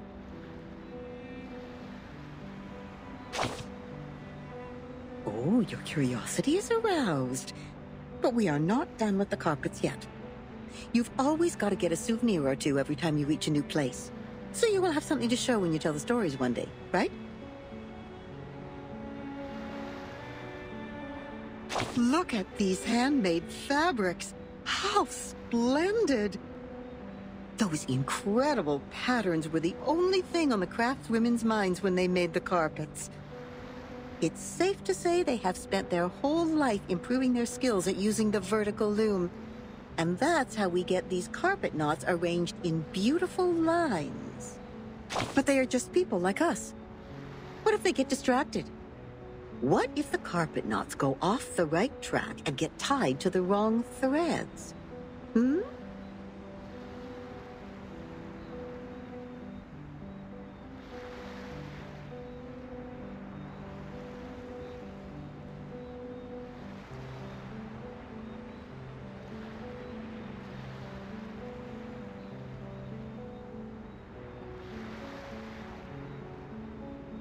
Then you will be in trouble.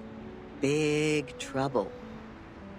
All the problems in the universe will come at you, and the situation will be even worse than the bureaucratic system of a millennial empire.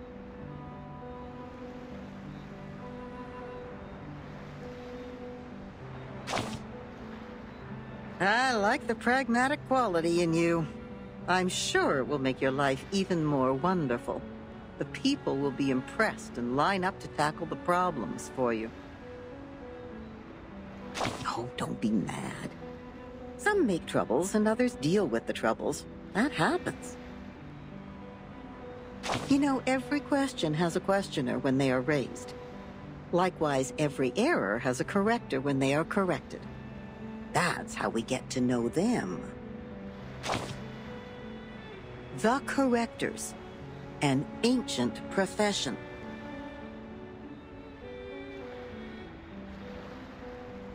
Their duty is to remove the loose threads and iron out the wrinkles on the carpets. In the language of this island, that is to check the calculations on the papyri and even the holes on the punched tapes. No one is capable of doing this job except the altruists, because it is similar to unraveling a ball of wool. Besides finding the end of the threads, you must always pay attention to the cats. Yes, the cats. They may jump on the ball and make things even worse.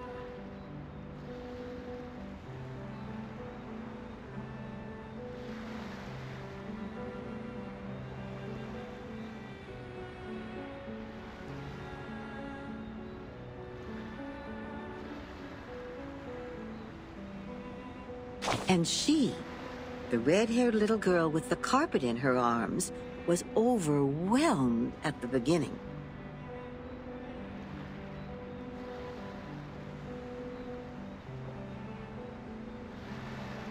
Not yet familiar with the ruler, she tried her best to find the end of the threads. So the cats took the opportunity to jump on her together and left countless scratches on that little forehead. Poor girl.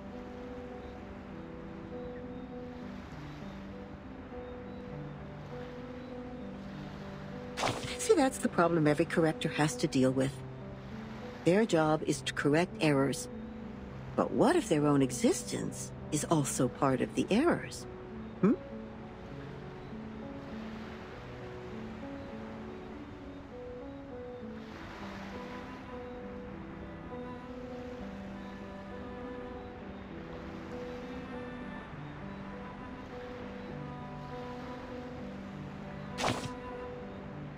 Oh, it's no big deal.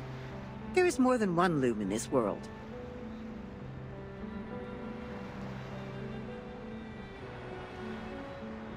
She left the complicated patterns behind and came to this simple kingdom featuring numbers only.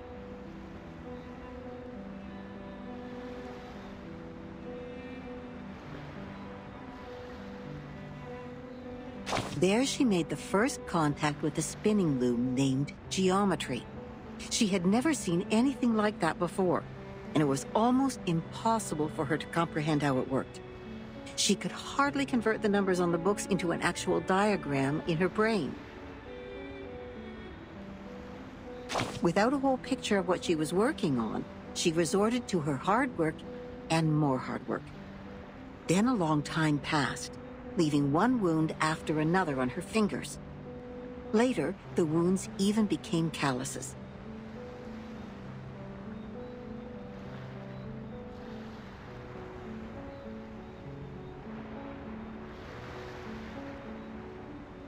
In the end, her hands were no longer tender, but tough enough to resist the damage from the loom. Yes, she has won a place on this island for herself.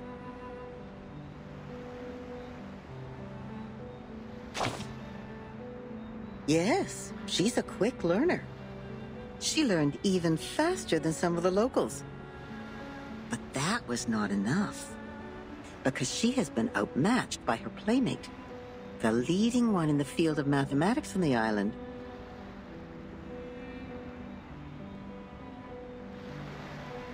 That girl is like a perfect piece of satin born by nature. It is decorated by the beauty of mathematics and geometry. No manual work involved. In order to reach the showcase where that perfect piece lies, and to stay on the right track and fit into the school, she has done everything she could. But she is still the most distinctive carpet there. Anyone can tell that as long as they spend some time on the island.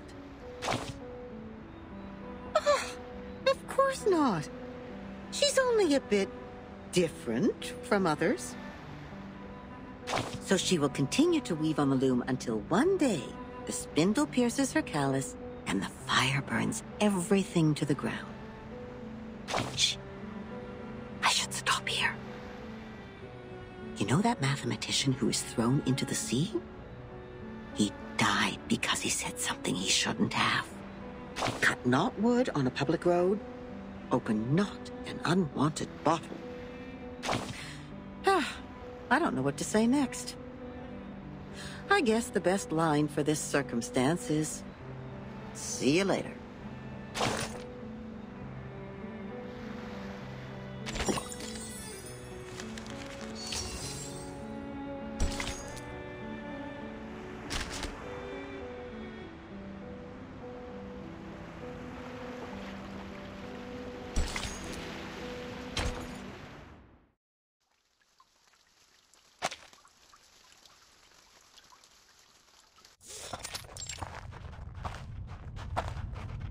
Wait a second, just a second.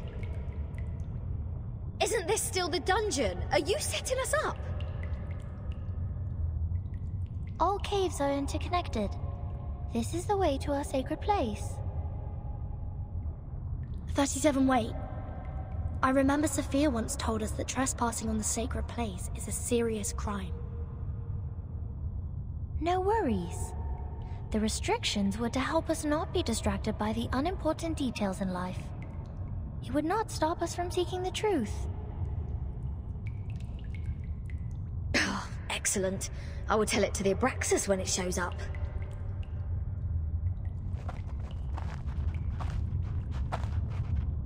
Huh? Hey, 37. Are you sure this is the right way? My heart just sank as if I took a bite of those overnight potato chips. Are you scared? Oh, you wish. But when I was exploring underground with Lilia earlier, we ran into some fog like this one. Oh, it doesn't bring you any wanted guests, mind you. Maybe you were their target because you are an irrational number. Oh, is that so? You integers will be fine then. Good luck. Don't beg this pirate for help later. Hold that. Something is coming out.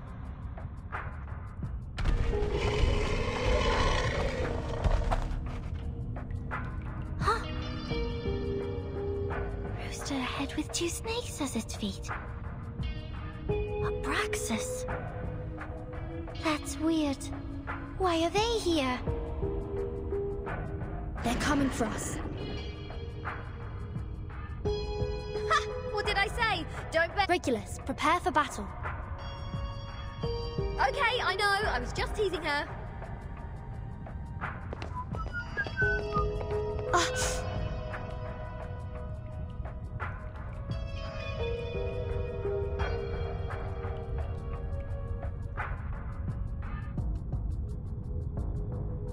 The stone bangle is activated. But they're just Abraxas. Regulus, wait for their attack. Do not kill them. What kind of request is this? Listen to me, Regulus. That's of prime importance. Fine. If it is of prime importance, this pirate will try her best.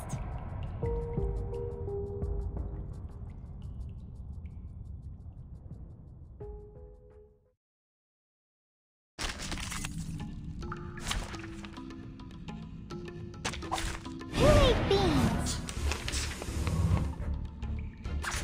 Bravo. For everyone. Let's check my calculations. Never hesitate.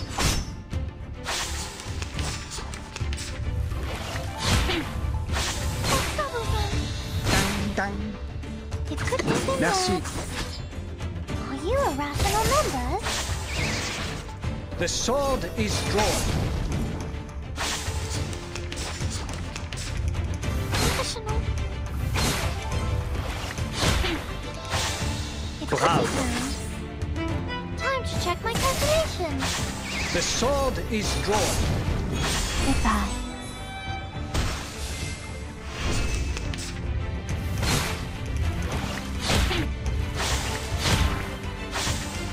Follow the will of gods. It could be found. His trumpets sound. The judgment day has come. Intersect and form is above all.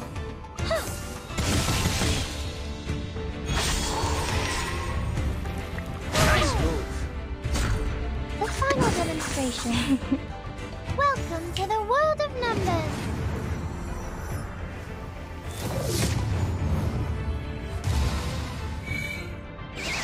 Stars.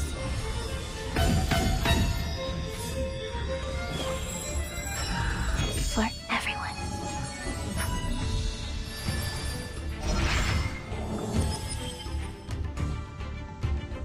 Hey, give me a chip.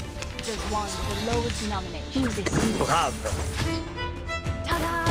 Time for a sparkling Goodbye. Fight for the unarmed.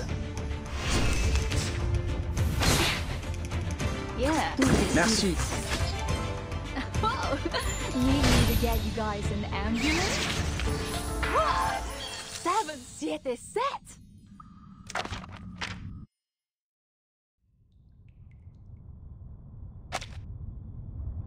That's it. I still have 10 more songs to play. These are not the same kind of Abraxas as we've encountered before. Do they have different varieties? Wait, where is Miss 37?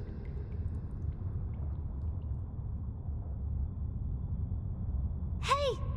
Come on, keep up! Did she just take off like that while we fought? Sneaky little. We should leave 2 Vert in. Wait a second, Regulus. Do you sense anything familiar in the fog? Uh-huh, you bet. This is the first guest room we were put in when we first entered the island. No, Captain. This apple has the same strange feeling. We saw the rise of Ceres in the same kind of fog. And before that... That's the same fog as in the Elitiao space. That is to say... This fog is the cause of our illusion to see the Ceres and the Abraxas' attack. Don't rush to conclusions. Follow 37 first. Oh, and what's that series you were talking about?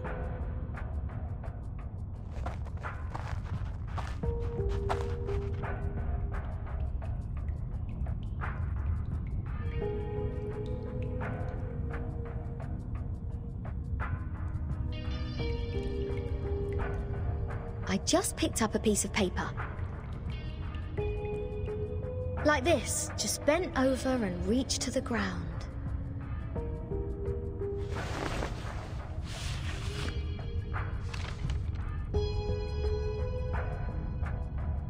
What book is it? Oh, probably just some math problems left from the critter's breakfast. You never know. Wait. The Compound of Alchemy. The 12 gates leading to the discovery of the Philosopher's Stone. This is that alchemy handbook given to Edward IV by George Ripley. Why is it here? Look at this, Captain. Of the Great Stone of the Ancients by Basil Valentine. The 112 books by Geber. Emerald's tablet in Latin. Seems like there are more ancient texts about alchemy hidden inside the whole, but they are all incomplete. Oh, so maybe I need to crack some more crossword puzzles to find out about this. Our caves endow people with wisdom. Our secret knowledge is hidden in the silent boulder walls.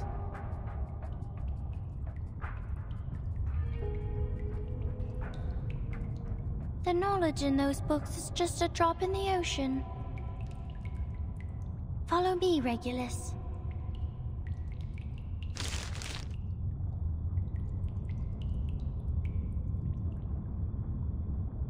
Vertin, you lot go ahead. Go with 37. I will meet you outside. You want to read these books here? The knowledge passed down through language can easily be distorted.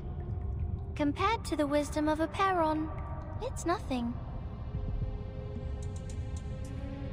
No, I'm not going to stay here. I'm going back. Oh, alright, I might as well just admit that your cave indeed has the power to give people insights. If I follow its lead, perhaps I'll finally work out the answer about that little thing I've been carrying with me. Never thought that I'd find the answer here. Easy as picking up a shell on a beach.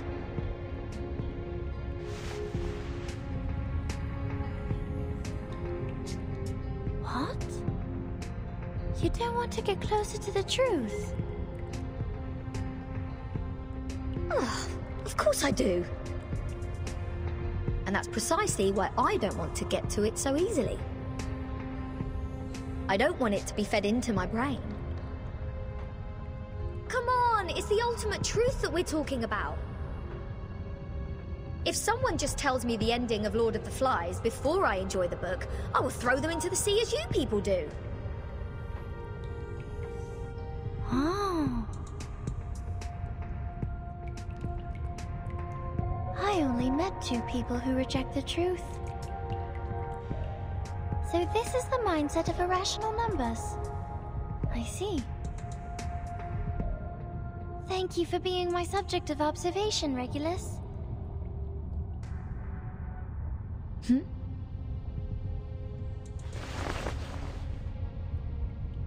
Go, Vertin. We have a long way ahead. Be careful, Regulus. Don't worry, I know this place well enough by now. After all, I've never been so welcomed in any other place ever. Critters, monsters, creatures with strange heads. Do you worse. This pirate is not afraid of you.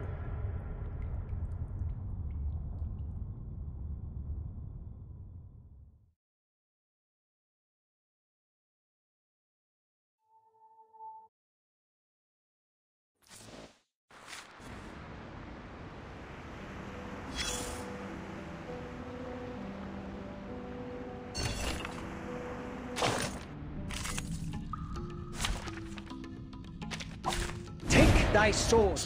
Duel with someone fair and square. Isn't that for everyone? Oh, it's a bubble. Goodbye.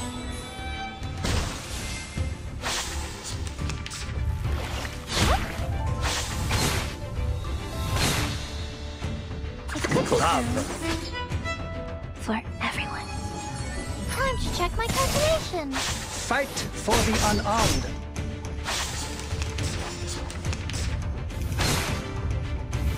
Dang. Merci.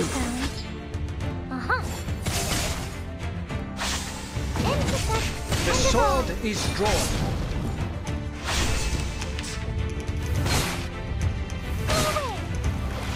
Nice move. The focus could be found. Welcome to the world of numbers.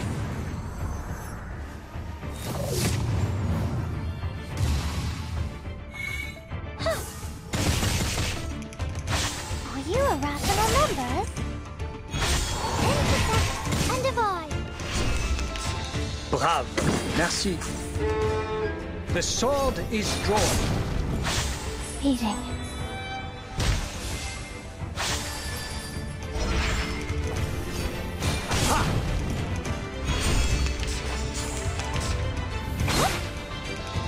Bravo. Merci.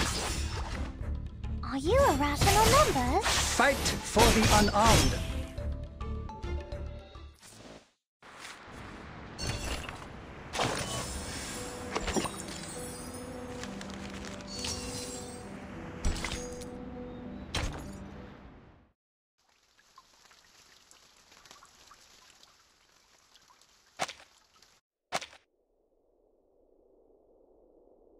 Apeiron, the boundless, the beginning of all things.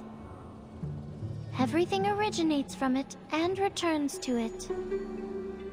Infinity has no start and no end.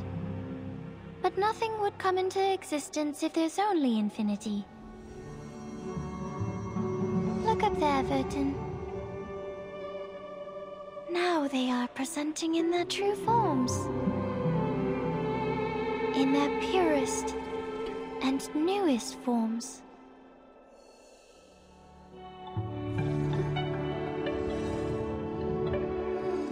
Our world was born from the wounds on infinity. When it's cut by finity, the patterns of the cutting are what we call mathematics. Thus, the essences of numbers exist inside all beings, and the patterns of all numbers exist in all matters.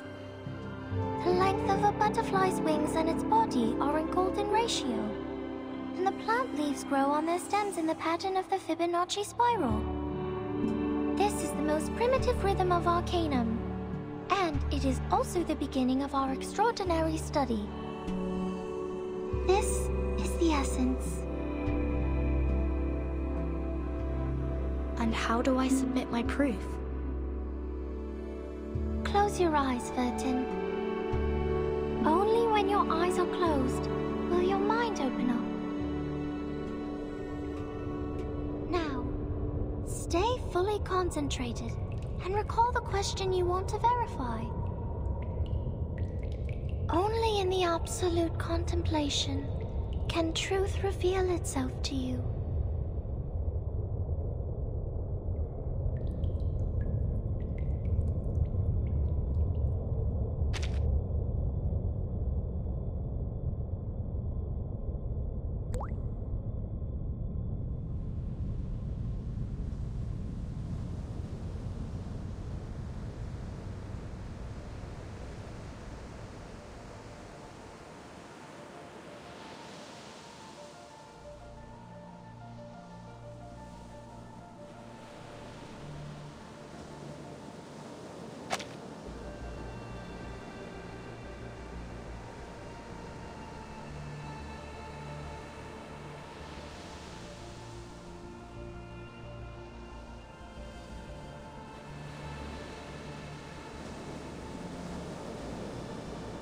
The storm, the emanation, the storm syndrome. Where are they from? Foundation, Manus Vindictae, Apeiron. What roles do they play? Why does the storm fall when history trembles? Why doesn't the storm fall into the misty land? What is the ingredient of asymmetrical nuclide R?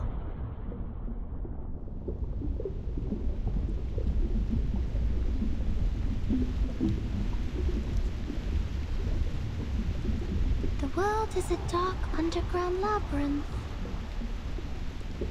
But Numa can guide us to go beyond all things and reach the exit. Vertin, can you see it?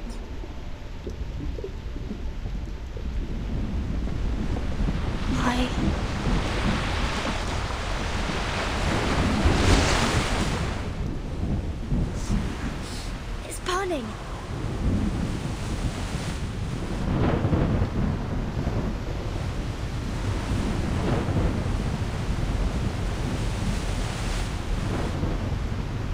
What's going on? Is somebody fighting with the Manus now? What's happening outside the cave? Vertin, why are you straying? The meditation goes beyond control. You will be thrown out of here. This would be a foolish mistake. The repair on this is...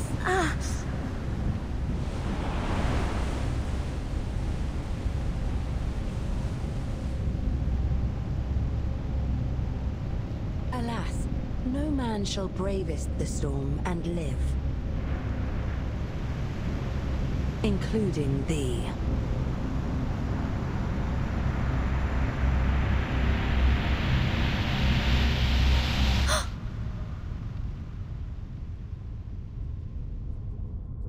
"37! 37!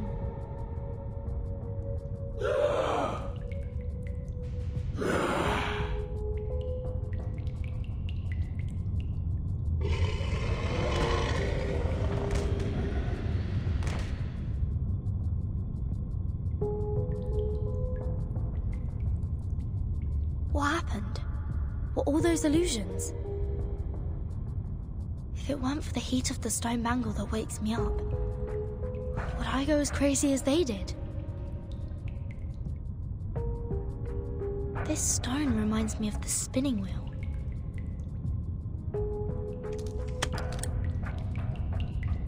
The collector of asymmetric nuclei are. If the reagent turns gold after reacting with the fog here, that means the fog contains elements that can be immune to the storm.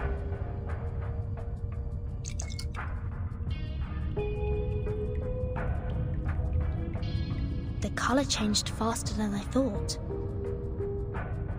The concentration of R is hundreds of times, no, thousands of times higher than in the Manus' masks. In other words, whoever owns this cave can produce the protective equipment of the storm in big numbers. Is that the reason why Arcana is here?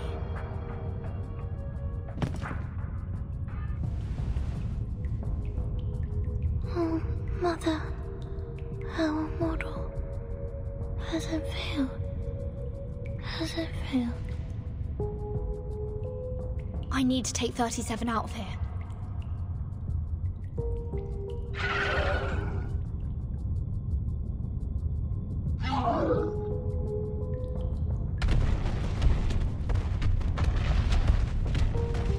So the Abraxas were people from the Manus. The fog here can affect people's minds, like those around the lake in my suitcase.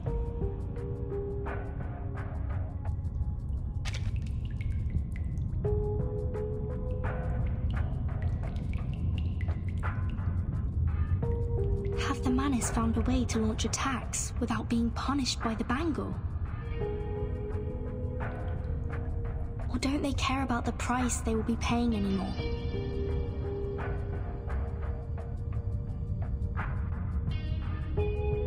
I hope Regulus didn't throw my words to the wind. I have to get rid of them first, and go out to join the others.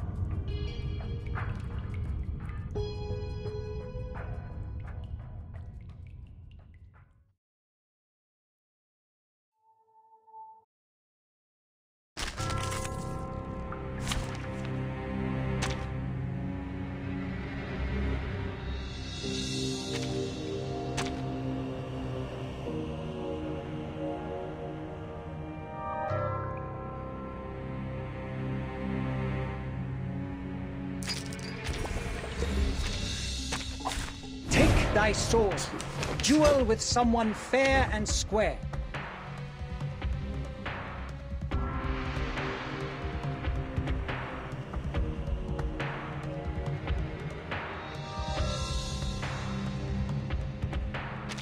The peace agreement, the conditions are not clear. A reckless attack may lead to the punishment of the bangle. I have to be careful with the method and timing of attacking.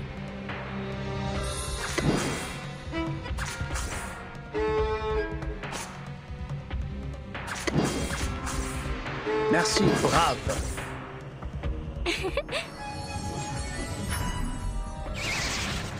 The sword is drawn.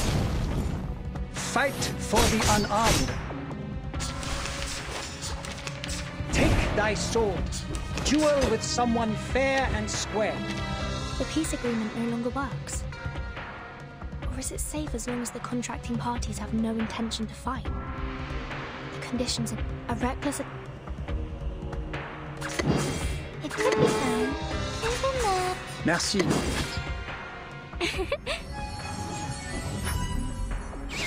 Check my calculation. Intersect and divide. Never hesitate.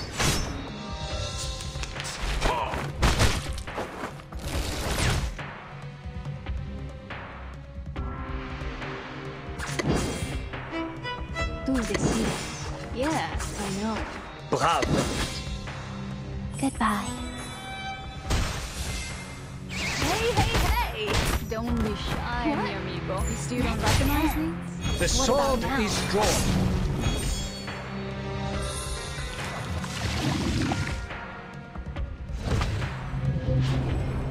Wait. The body is melting. It turns into a seed. So this is how the Manus fight against the restrictions. They sacrifice one man to feed another.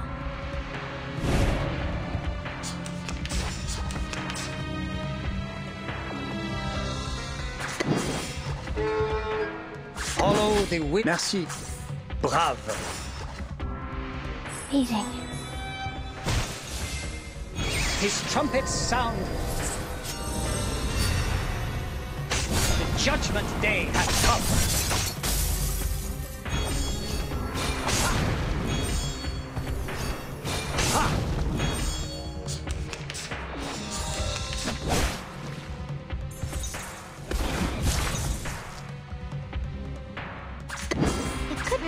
Follow the will of God. Two lucky guesses. Eating.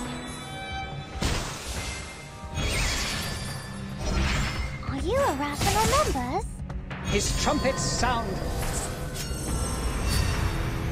The judgment day has come. Ladies and gentlemen, this is no magic, nor any special kind of mechanism. It's just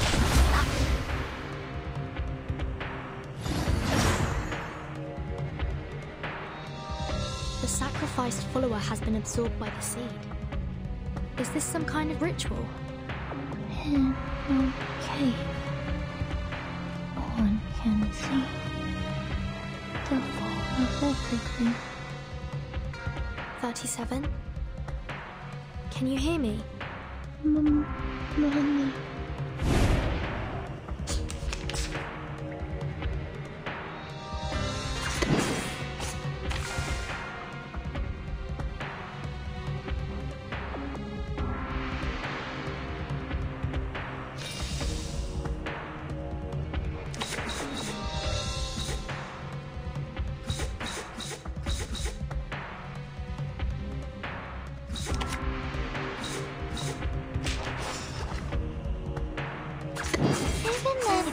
Bravo. Please, listen. Are you arousing our numbers? Are you arousing our numbers? Huh. Fight for the unarmed.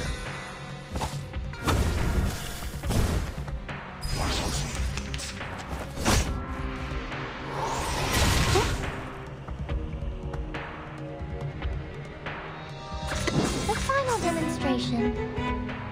yeah, I know. Do they see this? Stars.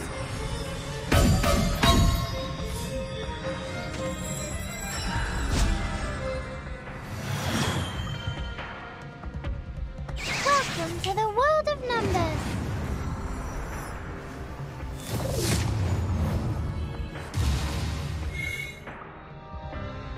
The dead followers turned into geometric symbols. Is it because of the cave? So the seed is the form of Manus Vindictae. The forms transcend all matter.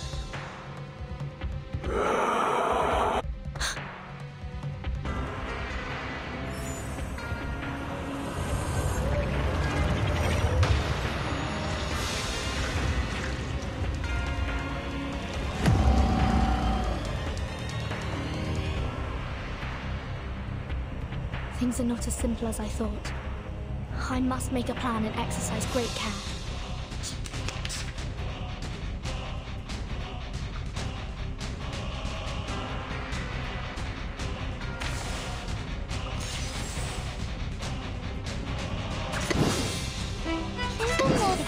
Merci.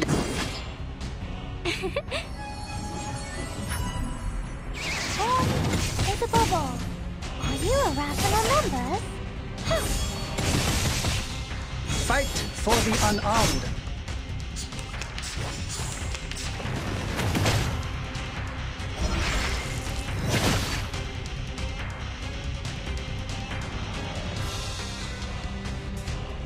Isn't that?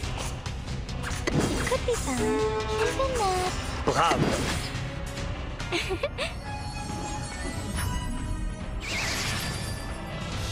Are you a rational number? Intersect and divide. The sword is drawn.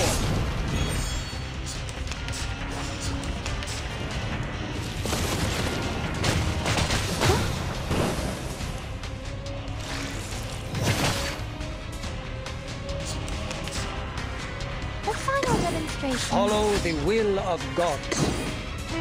Welcome to the world of numbers.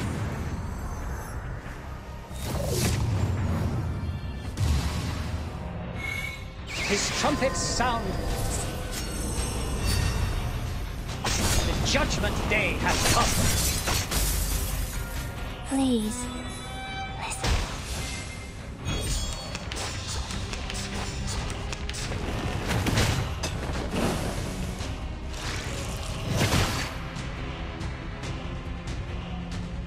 It could be fun.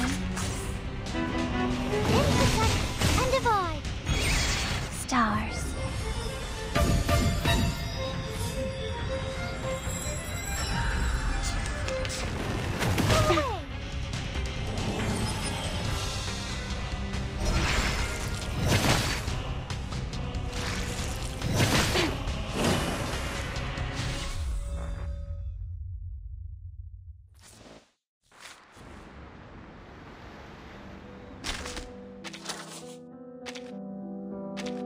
Raindrops never actually fall.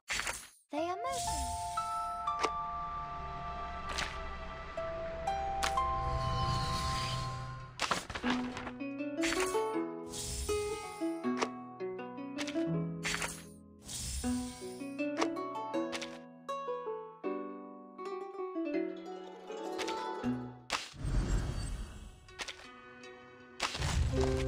A truly marvelous hypothesis. Thus, an excellent result. I've